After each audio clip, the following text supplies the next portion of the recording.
আসসালামু আলাইকুম। তোমাদের সবাইকে হচ্ছে তরঙ্গ ক্লাসে হচ্ছে অনেক অনেক স্বাগতম। তো তরঙ্গ একটা বেশ বড় একটা চ্যাপ্টার, ঠিক আছে? এটা ফিজিক্স ফার্স্ট পেপারের একটা বেশ বড় একটা চ্যাপ্টার হচ্ছে তরঙ্গ। তো সেই তরঙ্গ চ্যাপ্টারটা নিয়ে আজকে তোমাদের সাথে হচ্ছে আমরা আলোচনা করব এবং আগামীকাল কিন্তু সকাল 10টায় হচ্ছে তোমাদের ক্লাস আছে, ঠিক আছে? তরঙ্গের দ্বিতীয় অংশটা হচ্ছে ইনশাআল্লাহ আমরা আগামীকাল শেষ করব। যেহেতু এটা বড় চ্যাপ্টার, আমরা আজকে পুরোপুরি এই চ্যাপ্টারটা শেষ করতে পারবো না। এটা প্রায় 48 পেজের একটা চ্যাপ্টার। তো বুঝতেই পারছো যে ফিজিক্সের 48 পেজের একটা চ্যাপ্টার, এটা আসলে এক ক্লাসে শেষ করাটা একটু টাফ। এটা আমরা হচ্ছে 2টা ক্লাসে হচ্ছে খুব সুন্দর করে আমরা শেষ করব। তো যাই হোক, তো হোপফুলি এটা তোমাদের অনেক বেশি হচ্ছে ভালো লাগবে আশা করি। ওকে, তো সাউন্ড ঠিক আছে কিনা, সব কিছু ঠিক আছে কিনা আমাদেরকে একটু কষ্ট করে তোমরা জানাও। আমরা এখনই শুরু করতেছি। ওকে, ঠিক আছে।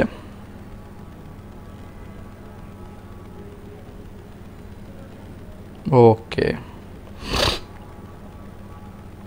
সাউন্ডটা একটু চেক করি। হ্যাঁ,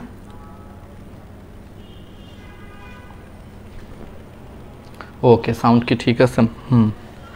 ঠিক আছে। মিকি মিকি মিনি চলে আসছো। মোহাম্মদ লিটন, জয়িতা, সাউন্ড কি ঠিক আছে? আরিফ হোসেন সাদ্দাম, হ্যাঁ সাউন্ড ঠিক আছে। দীপ সাহা, এই তো, ওয়ালাইকুম আসসালাম। মিকি মিনি, মাহমুদা আক্তার, হ্যাঁ ওকে। তোমরা একটু মেনশন করো আমাদের কোর্সে যারা যারা সেকেন্ড টাইমার যারা আছে ওদেরকে একটু মেনশন করো ওদের ক্লাসগুলোতে। তো ঠিক আছে, তাহলে আমরা কিন্তু খুব সুন্দর করে আজকে এই চ্যাপ্টারটা খুব সুন্দর করে কিন্তু আজকে আমরা শেষ করব, ঠিক আছে? ওকে, তো এই চ্যাপ্টারটার প্রথমেই আমরা হচ্ছে তরঙ্গ অংশটা, তো এখানে কিছু পড়ার দরকার নাই। তরঙ্গ চ্যাপ্টারটা আমরা শুরু করি তাহলে। ওকে, এবং আমরা ক্লাসে হচ্ছে এমনভাবে পড়াবো যেটা যাতে তোমাদের ক্লাসেই হচ্ছে মুখস্থ হয়ে যায়, বুঝছো? ক্লাসেই যাতে পড়া মুখস্থ হয়ে যায়, কারণ ক্লাসে পড়া মুখস্থ হওয়াটা কিন্তু বেশি দরকার। কারণ দেখো আমাদের ক্লাসগুলো হচ্ছে বেশ লেন্দি, একটু ধৈর্য ধরে ক্লাস করতে হয়। সো একটু ধৈর্য ধরে যারা ক্লাস করবে তাদের যাতে ক্লাসেই পড়া হয়ে যায়, অর্থাৎ ক্লাসও হয়ে গেল, ক্লাসের সাথে সাথে হচ্ছে পড়াটাও হয়ে গেল। তাহলে আর আলাদা করে মনে করো যে খুব বেশি এফোর্ট দেওয়া লাগবে না এই চ্যাপ্টারটার পিছনে। আমরা পড়ানোর পরে তুমি আরেকবার হচ্ছে ইসাক স্যারের বইটা রিডিং দিলেই আর নিজে নিজেই তখন দেখা যাবে যে তুমি সব কিছু কিন্তু আয়ত্তে চলে আসবে জাস্ট, তাই না? এটাই হচ্ছে দরকার, যে ক্লাসেই তোমার 80% পড়া হয়ে যাবে, দেন তুমি একটু বইটা একটু মেইন বইটা রিডিং দিবা, ব্যাস তোমার সুন্দর করে পড়া শেষ হয়ে যাবে। দেন তুমি হচ্ছে অনুশীলনের প্রশ্নগুলো হচ্ছে সলভ করবা। আমরা অনুশীলনের প্রশ্ন সলভের জন্য হচ্ছে তুরাব ভাইয়াকে হচ্ছে রাখছি। তুরাব ভাইয়া হচ্ছে এই বছর ঢাকা মেডিকেলে হচ্ছে 30তম হয়েছে, আবার ও বুয়েটেও চান্স পাইছে। সো একটা রেয়ার কম্বিনেশন যে বুয়েটেও চান্স পাইছে প্লাস হচ্ছে এই বছর ঢাকা মেডিকেলে 30তম হয়েছে। ও ডিএমসিতেই পড়তেছে এখন, কিন্তু যেহেতু ছেলেটা বুয়েটেও চান্স পাইছে তো বুঝতেই পারতেছো ওর ফিজিক্স লেভেলটা হচ্ছে কোন লেভেলে, তাই না? কারণ নর্মালি যারা ইঞ্জিনিয়ারিংয়ে চান্স পায় ওদের তো ফিজিক্সের বেসিকগুলো অনেক ভালো থাকে। এই জন্য তোমাদের তুরাব ভাইয়া হচ্ছে ওর পুরো এক্সপিরিয়েন্স ঢেলে দিবে তোমাদের পিছনে মেডিকেল অ্যাডমিশনে। ও তোমাদের অনুশীলনী সলভ ক্লাস করা দিবে। অলরেডি আমরা কালকে, হয়তো আজকে না হোক কালকে, আমরা একটা ছোট্ট ডেমনস্ট্রেশনস দেখাবো তোমাদের। তুরাব ভাইয়া হচ্ছে কীভাবে হচ্ছে সুন্দর করে একটা অনুশীলনীর সলভ ক্লাসগুলো নিচ্ছে, অনেক চমৎকার ইন্টারেকশন দিয়ে, অ্যানিমেশন দিয়ে, খুব সুন্দর সুন্দর অ্যানিমেশন দিয়ে, অনেক ইন্টারেক্টিভ ক্লাস হবে, দেখে ভালো লাগবে আর কি। এরকম একটা ক্লাস ও নিবে আর কি, ফিজিক্সের অনুশীলনীর সলভ ক্লাসগুলো। তারপর আমি সবসময় বলি যে প্রথমবার তোমাদের নিজেদের আসলে প্র্যাকটিস করা উচিত। যেহেতু তোমরা সেকেন্ড টাইমার, অলরেডি একবার পরীক্ষা দিয়ে ফেলছো, অবশ্যই তোমাদের কিন্তু আগে নিজের আগে একবার প্র্যাকটিস করবা। অনুশীলনের প্রশ্ন আগে নিজের একবার পড়ছো, সেটা একবার রিভিশন দিবা, প্র্যাকটিস করবা, তারপরে হচ্ছে আমাদের সলভ ক্লাসগুলো দেখবা, ঠিক আছে? আমাদের প্ল্যানিং হচ্ছে এরকম। আমরা সবসময় চাই স্টুডেন্টদেরকে আমরা হচ্ছে সর্বোচ্চটা করি, বাট আমি সবসময় চাই যে স্টুডেন্টদেরকে আমরা আবার একেবারে খাওয়ায়ও দিতে চাই না। কারণ স্টুডেন্টদেরকে যদি একেবারে খাওয়ায় দিতে হয় কথার কথা, তাইলে কিন্তু আবার চান্স পায় না। কারণ একবারে যদি তুমি ওই লেভেলের থাকো যে আমরা ক্লাস নিলে পড়বা, ক্লাস না নিলে পড়বা না, অনুশীলনের সলভ ক্লাস, এগুলো তো নিজের প্র্যাকটিস করার ব্যাপার। ফার্স্ট অফ অল নিজে ধরো আমরা তো পুরো চ্যাপ্টারটা সুন্দর করে পড়ায় দিচ্ছি, তো চ্যাপ্টারটা সুন্দর করে পড়ায় দিলে তুমি অনুশীলনের সলভ ক্লাস কিন্তু করতে গেলে, অনুশীলনী সলভ করতে গেলে এমনিতেই তুমি 90% প্রশ্ন এখন তোমার পারা উচিত। হয়তো তুমি 10% পারবা না, তার জন্য আমরা আছি। তুমি আটকে গেছো, তখন আমরা তোমাকে হেল্প করব। কিন্তু প্রথমবার এই জন্য নিজেদের প্র্যাকটিস করা উচিত, বুঝছো? সলভ ক্লাসগুলো এই জন্য আমি সবসময় পক্ষপাতী হচ্ছে সলভ ক্লাসগুলো আমরা একটু পরে নিব, তোমরা যে সলভ ক্লাসগুলো তখন একটু মিলায় নিবা, বাট নিজেরা আগে প্র্যাকটিস করবা। কারণ নিজে প্র্যাকটিস করতে যে তুমি যেই জায়গাগুলোতে আটকাবা, বিশেষ করো সেই জায়গাগুলো যখন পরবর্তীতে তুমি বুঝে নিবা, তুমি আর জীবন ওই জায়গাগুলোতে আটকাবা না, তোমার একবারে পুরো কনসেপ্ট ক্লিয়ার হয়ে যাবে। নয়তো যেটা হয়তো যে মনে করো, মানে আমি যদি তোমাদেরকে সলভ করা দিই আমরা প্রথমে, তাহলে কি হবে, তুমি যে জায়গাগুলোতে আটকে যাইতা তুমি কিন্তু সেই জায়গাগুলো আমাদের সলভ ক্লাস দেখলে বুঝবা না, তুমি যদি একেবারে ডিরেক্ট আমাদের সলভ ক্লাস দেখতে বসো তোমার কাছে সবই ইজি মনে হবে, পরের বার দেখা যাবে নিজে যখন করতে যাবা বা নিজে যখন পরীক্ষা অ্যান্সার করতে যাবা তখন দেখা যাবে ধরা খেয়ে গেছো, হায় হায় আমি তো এই জিনিসটা বুঝতেছি না এখন। অথচ আমাদের ক্লাসগুলো দেখবে সব ইজি লাগে। ব্যাপারটা অনেকটা এরকম যে ধরো একটা রাস্তার মধ্যে অনেক গর্ত আছে, সেই রাস্তা দিয়ে যখন তুমি প্রথমবার যখন হাঁটবা তুমি 2-1 বার গর্তে পড়বা, ওইটা ব্যথা পাবা, বাট তুমি সারা জীবনের জন্য তোমার মাথায় ঢুকবে যে এই জায়গায় জায়গায় গর্ত আছে, এই জায়গাগুলোকে অ্যাভয়েড করে চলতে হবে। আর সেই জায়গায় ধরো তোমাকে চোখ বেঁধে ধরো আমি তোমাকে রাস্তা পার করায় দিলাম, রাস্তা তুমি পার হয়ে যাবা, বাট তুমি কিন্তু বুঝবা না যে কোন জায়গাটায় গর্ত ছিল। তো পরের বার যখন আমি তোমাকে একা ছেড়ে দিব তুমি কিন্তু ঠিকই গর্তগুলো যে পরের বার পড়বা, তো তখন কিন্তু প্রবলেমটা হয়ে যায়। বুঝাইতে পারছি? এটা হচ্ছে পারফেক্ট এক্সাম্পল কেন আমরা সলভ ক্লাসগুলো একটু পরে নিই, যাতে আগে তোমরা একটু আটকো, ঠেকে ঠেকে যাতে একটু শিখো। দরকার আছে, ঠেকার দরকার আছে। কারণ আমি যখন মেডিকেল অ্যাডমিশনের স্টুডেন্ট ছিলাম তোমাদের মতো, আমাদের সময় তো এত কিছু ছিলই না, বুঝোই তো। টিচাররা আসতো, আইসা একটা কোনো মতে লেকচার দিত, আর তখন তো অনলাইন ছিল না, এত সুন্দর সুন্দর কন্টেন্টও ছিল না। অফলাইনের ক্লাসগুলো তো বুঝোই যে অফলাইনে আসলে অল্প সময়ের মধ্যে অনেক কিছু পড়ায়। কারণ টিচাররা কী করবে, এক ক্লাসে 2-3টা করে চ্যাপ্টার পড়ায়। সো কী করতো, এক ক্লাসে 2-3টা চ্যাপ্টার পড়ানোর কারণে দেখা যেত লেকচারগুলো খুবই এভারেজ লেকচার হইতো, কারণ সময় কম। সত্যি কথা, টিচাররা পড়ানোর মতো যথেষ্ট টাইমই পাচ্ছে না। 2 ঘন্টার মধ্যে তাদেরকে টার্গেট দেওয়া হয়তো আপনি 3টা চ্যাপ্টার শেষ করবেন 2 ঘন্টার মধ্যে শেষ, ফিজিক্সের ধরো। তো এতে করে কি হইতো, একটা লেকচার দিত, আমরা বাসায় যে নিজেরা পড়ে পড়ে বুঝতাম, আবার নিজেরা হচ্ছে পরীক্ষা দিতাম। কিন্তু এতে একটা লাভ হইতো, এই যে নিজেরা ধাক্কা খেয়ে খেয়ে যে শিখছি না, এই শিখাটা আমাদের অনেক চিরস্থায়ী হয়েছে আবার, বুঝছো। তো তখন তো সলভ ক্লাস তো নিজেরাই সলভ করতাম। এই জন্যই বলতে যাচ্ছি একটু ধাক্কা খাইতে হবে। সলভ ক্লাসটা আমরা এই জন্য ইচ্ছা করে তোমাদেরকে একটু পরে নিচ্ছি, যাতে তোমরা নিজের আগে প্র্যাকটিস করো, গর্তে আগে পড়ো। আমি চাই তোমরা সবাই একবার করে গর্তে পড়ো, তাইলে সারা জীবন মনে থাকবে যে ওই জায়গায় গর্ত আছে। তাহলে দেখবা যে ওই জিনিসটা আর ভুল হচ্ছে না। তারপরে আমাদের সলভ ক্লাস ওই প্রবলেমগুলো জাস্ট সলভ করে নিবা, মিলায় নিবা। বুঝতে পারছি? ওকে, সবাই চলে আসছো, শুরু করি তাহলে। আচ্ছা, বিসমিল্লাহির রহমানির রহিম। তাহলে তরঙ্গের উৎপত্তি। তাহলে তরঙ্গ হচ্ছে কম্পনশীল, ঠিক আছে। কম্পনশীল বস্তুকণা থেকে হচ্ছে তোমার শব্দ সৃষ্টি হয়। তাহলে প্রথমে আসো যে কম্পনশীল কোনো বস্তুকণা হচ্ছে আশেপাশে কি তৈরি করে, তরঙ্গ তৈরি করে। ধরো আমি এই জিনিসটা এখানে একটা বাড়ি দিলাম, দেখো একটা শব্দ হবে। এখানে একটা বাড়ি দিলাম, দেখো একটা কি হইলো, শব্দ হইলো না? কেন শব্দ হইলো বলো তো? কারণ আমি যখন এই জিনিসটা দিয়ে এখানে বাড়ি দিলাম, তখন এখানে কিন্তু একটা কি হয়েছে, এখানে একটা কম্পন তৈরি হয়েছে। সেই কম্পনটা বাতাসে কম্পন তৈরি করছে, সেই বাতাসের কম্পনের কারণে কিন্তু এখানে শব্দ তৈরি হয়েছে। তার মানে অলওয়েজ মাথায় রাখবা যে শব্দ তৈরি হয় কখন, বাতাসের কম্পনের ফলে। অর্থাৎ কম্পনশীল কোনো বস্তুকণার কারণে ফার্স্টে বাতাস কম্পিত হয়, দেন সেই বাতাস কম্পনের কারণে আমরা শব্দ শুনতে পাই। তার মানে কম্পনশীল বস্তুকণা থেকেই হচ্ছে শব্দের সৃষ্টি হয়। তার মানে কম্পনশীল বস্তু হচ্ছে শব্দের উৎস বা শনক হিসেবে কাজ করে। শব্দের উৎসকে আমরা ইংলিশে অ্যাকিউস্টিক্স বা বাংলায় হচ্ছে শনক বলতে পারি, ঠিক আছে। এখন বলো, চাঁদে কোনো শব্দ উৎপন্ন হয় না, কেন বলো তো? কারণ চাঁদে বাতাস নাই। এই জন্য চাঁদে যদি তুমি কোনো কিছুকে বাড়িয়েও দাও, জিনিসটা কম্পিত হবে। বাট প্রবলেমটা হচ্ছে জিনিসটা কম্পিত হইলেও যেহেতু সেটার আশেপাশে কোনো বাতাস নাই, তাহলে এবার কিন্তু আর বাতাসের কোনো কম্পন হচ্ছে না। আর বাতাসের কম্পন না হইলে কিন্তু তুমি কোনো শব্দ শুনতে পারবা না। এই জন্য চাঁদে কিন্তু কোনো শব্দ শোনা যায় না, বুঝতে পারছো? বাতাস নাই দেখে। ওকে, খুব ভালো কথা। এই জন্য নভোচারী যারা চাঁদে যায় তারা হচ্ছে এক ধরনের হচ্ছে শ্রবণ যন্ত্র ইউজ করে, শ্রবণ যন্ত্র, ঠিক আছে। ওই আমাদের টেলিফোনের মতো বাট আরো অনেক উন্নত ওয়্যারলেস কিছু যন্ত্র ইউজ করে চাঁদে, বুঝছো। ওয়্যারলেস যন্ত্রের মাধ্যমে তারা হচ্ছে মানে কথা বলে আর কি। বাট তুমি যদি চাঁদে চিল্লাও যদি শব্দ করো, তোমার সামনে মানুষ কিছু শুনবে না। এই জন্য তারা ওয়্যারলেস যন্ত্রের মাধ্যমে কানে লাগায় হচ্ছে তারা অন্য উপায়ে হচ্ছে শব্দ শুনে আর কি, চাঁদে যেভাবে কথা বলে আর কি নভোচারীরা, ঠিক আছে। ওকে, ইন্টারেস্টিং একটা ফ্যাক্ট। যাই হোক, এগুলো আর কিছু লাগবে না। এখন আসো এখানে একটা তরঙ্গের হচ্ছে একটা ব্যাপারটা হচ্ছে একটু ব্যাখ্যা করছে। দেখো এটা হচ্ছে এই যে পুকুর, তোমরা দেখছো পুকুর বা এটা বাথটাব বা পানির যে বালতি আছে না, বালতির মধ্যে একই পরীক্ষা তোমরা চাইলে করতে পারো যে বালতির মধ্যে বা বাথটাবের মধ্যে বা পুকুরের মধ্যে একটা ঢিল ছুড়লে কি হয়, সেই ঢিলটা হচ্ছে এখানে একটা ঢেউ উৎপন্ন করে। এই ঢেউটা কেমনে উৎপন্ন হয়? এই যে তুমি একটা ঢিলকে ছুটছো, ঢিলের মধ্যে কি ছিল, গতিশক্তি ছিল। সেই গতিশক্তিটা এখানে তরঙ্গের শক্তিতে কনভার্ট হয়ে এখানে একটা ঢেউ বা একটা তরঙ্গ সৃষ্টি হয় আর কি। এইভাবে আসলে জিনিসটা একটু ওরা বোঝানোর চেষ্টা করছে। ওকে ফাইন, এগুলা লাগবে না আর। তাহলে এবার আসা হচ্ছে তরঙ্গ কাকে বলে। তার মানে তুমি একটা জিনিস বুঝলা যে আসলে তরঙ্গ বা ঢেউয়ের মাধ্যমে শক্তি হচ্ছে এক জায়গা থেকে আরেক জায়গায় স্থানান্তরিত হয়। অলওয়েজ একটা কথা মাথায় রাখবা, তরঙ্গের মাধ্যমে কিন্তু আসলে কি হয়, একটা শক্তি এক জায়গা থেকে আরেক জায়গায় স্থানান্তরিত হয়। এটা সবচেয়ে ভালো বুঝবা হচ্ছে শব্দ তরঙ্গ। শব্দ তরঙ্গের মাধ্যমে কি হয়, শব্দ শক্তি এক জায়গা থেকে আরেক জায়গায় স্থানান্তরিত হয়। এটার একটা ফেমাস এক্সাম্পল আছে।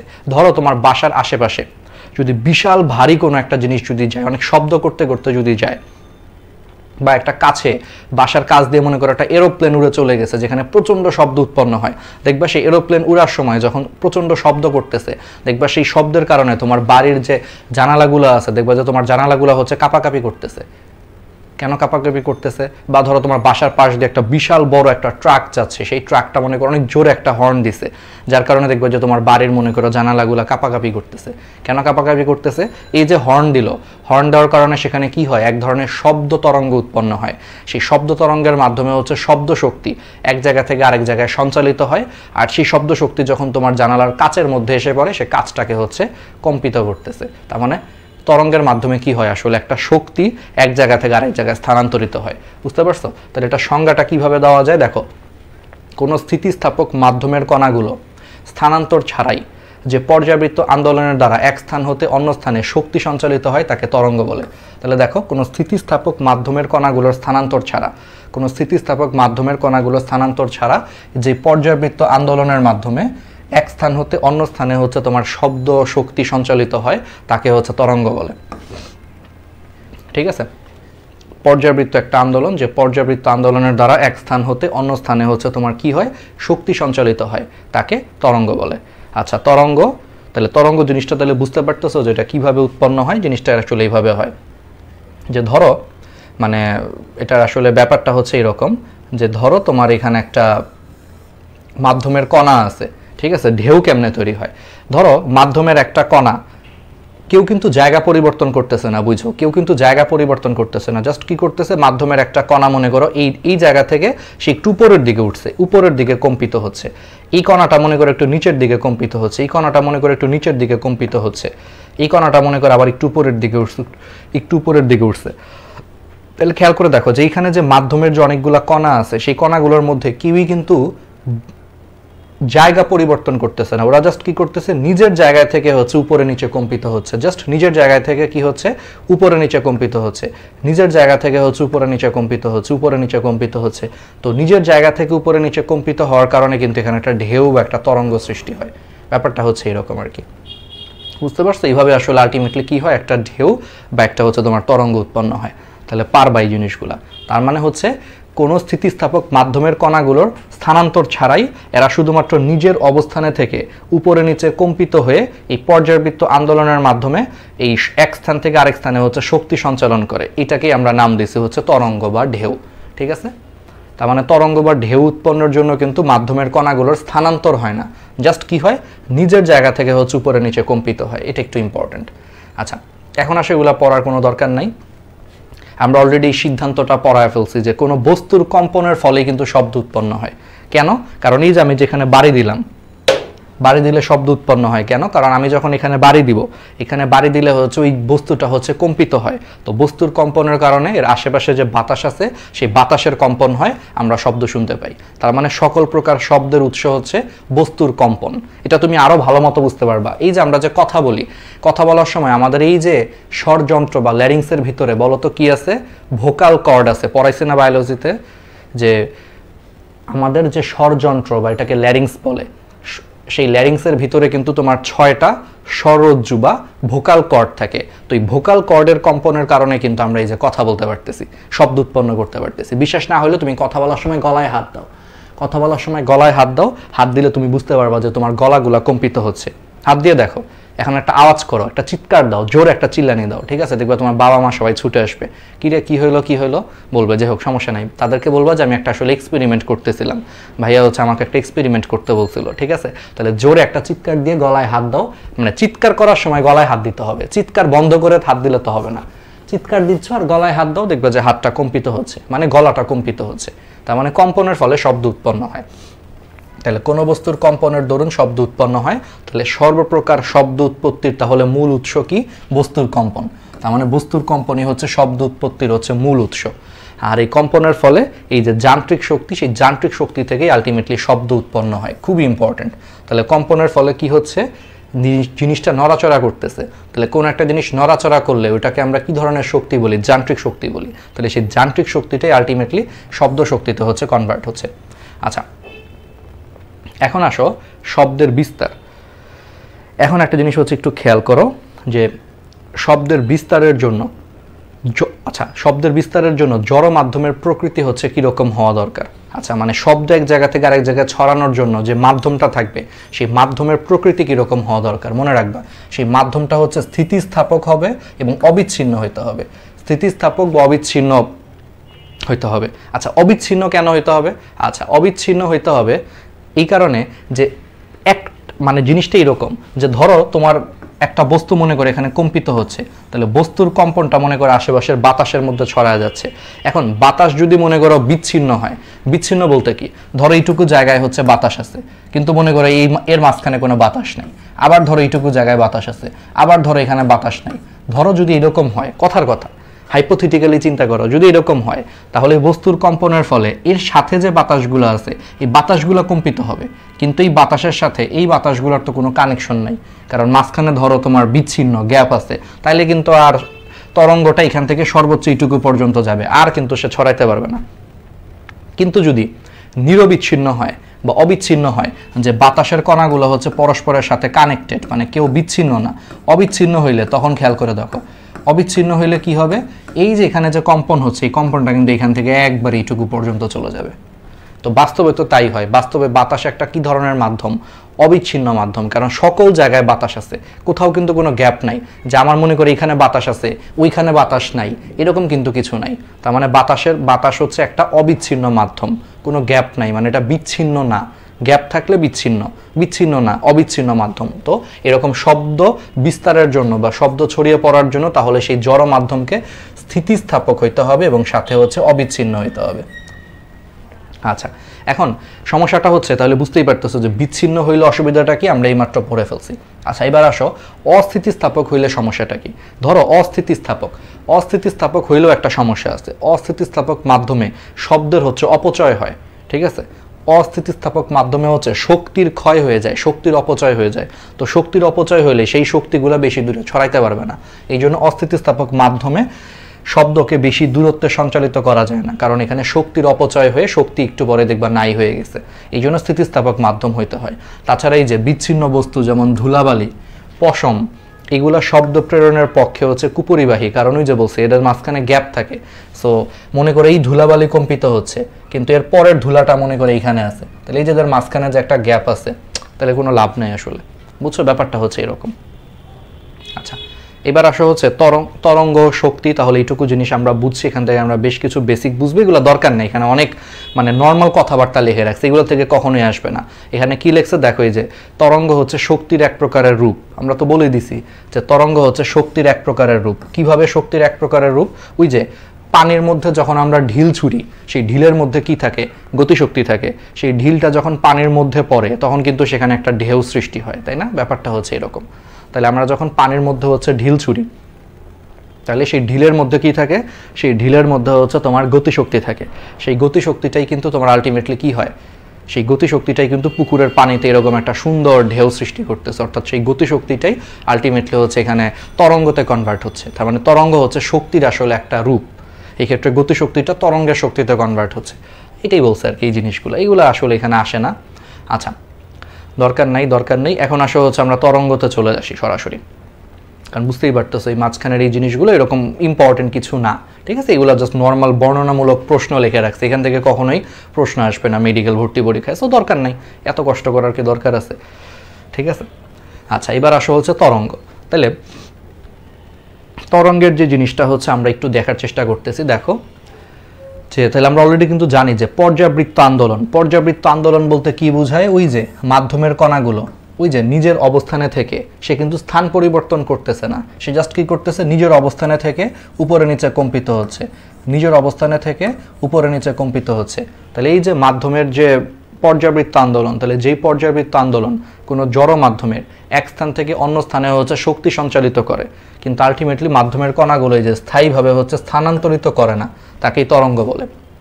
তাহলে যেই পর্যায়বৃত্ত আন্দোলন কোনো জড় মাধ্যমের এক স্থান থেকে আরেক স্থানে শক্তি সঞ্চালন করতেছে, কিন্তু মাধ্যমের কণাগুলোর হচ্ছে তোমার স্থান পরিবর্তন করতেছে না, শুধুমাত্র নিজের অবস্থানে থেকে উপরে নিচে কম্পিত হচ্ছে, তাকে তরঙ্গ বলে। তার মানে তরঙ্গের মাধ্যমে শক্তি স্থানান্তরিত হয়, কিন্তু এখানে মাধ্যমের কণাগুলোর কোনো স্থানান্তর হয় না, জাস্ট মাধ্যমের কণাগুলো নিজের অবস্থানে খালি উপরে নিচে কম্পিত হয়, এটাই হচ্ছে তরঙ্গ। তাহলে দেখো তরল বা গ্যাসীয় এবং কঠিন মাধ্যমে যে তরঙ্গের উদ্ভব হয় তার যান্ত্রিক তরঙ্গ। তাহলে এই যে কঠিন তরল বা গ্যাসীয় মাধ্যমে যে তরঙ্গের উদ্ভব হচ্ছে সেটা এক ধরনের কি যান্ত্রিক তরঙ্গ। আর যান্ত্রিক তরঙ্গ সঞ্চালনের জন্য অবশ্যই তোমার স্থিতিস্থাপক মাধ্যমের হচ্ছে প্রয়োজন। কিন্তু এখন একটা স্পেশাল তরঙ্গ আছে, তড়িৎচুম্বক তরঙ্গ। এই তড়িৎচুম্বক তরঙ্গ সঞ্চালনের জন্য কোনো মাধ্যমের প্রয়োজন হয় না। তাহলে বুঝছো, তাহলে যান্ত্রিক তরঙ্গ কি? তরল, গ্যাসীয় এবং কঠিন মাধ্যমে যে তরঙ্গ উদ্ভব হয় সেটা হচ্ছে যান্ত্রিক তরঙ্গ। তাহলে বলো শব্দ কোন মাধ্যমে উৎপন্ন হয়? শব্দ কিন্তু বায়ু মাধ্যমে উৎপন্ন হয়। তাহলে বায়ু হচ্ছে এক ধরনের গ্যাসীয় পদার্থ হিসেবে চিন্তা করতে পারো, এই জন্য শব্দ হচ্ছে একটা যান্ত্রিক তরঙ্গ। আর এই যান্ত্রিক তরঙ্গ সঞ্চালনের জন্য অবশ্যই স্থিতিস্থাপক মাধ্যমের প্রয়োজন হয়। তবে সেটা যদি ইলেকট্রোম্যাগনেটিক ওয়েভ হয়, ইলেকট্রোম্যাগনেটিক ওয়েভ বাংলায় বলা হয় তড়িৎচুম্বকীয় তরঙ্গ। বুঝতেই পারতেছো, ইলেকট্রিক মানে তড়িৎ, ম্যাগনেট মানে চুম্বক, ওয়েভ মানে তরঙ্গ। তাহলে ইলেকট্রোম্যাগনেটিক ওয়েভ বা তড়িৎচুম্বক তরঙ্গ সঞ্চালনের জন্য কিন্তু কোনো মাধ্যমের দরকার হয় না। বলতো তাহলে আলো কোন ধরনের তরঙ্গ? আমরা কিন্তু এটা কেমিস্ট্রিতে অনেকবার পড়ছি। আলো হচ্ছে এক ধরনের তড়িৎচুম্বকীয় তরঙ্গ। এক্স-রে কোন ধরনের তরঙ্গ?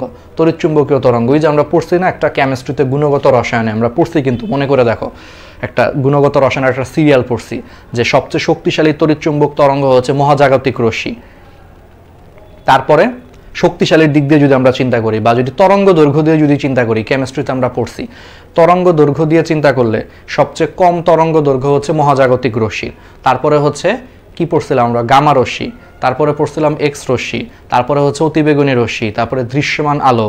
তারপরে হচ্ছে অবলোহিত রশ্মি। তারপরে হচ্ছে রেডিও ওয়েভ মানে বেতার বা মাইক্রো তরঙ্গ, এগুলো পড়ছি।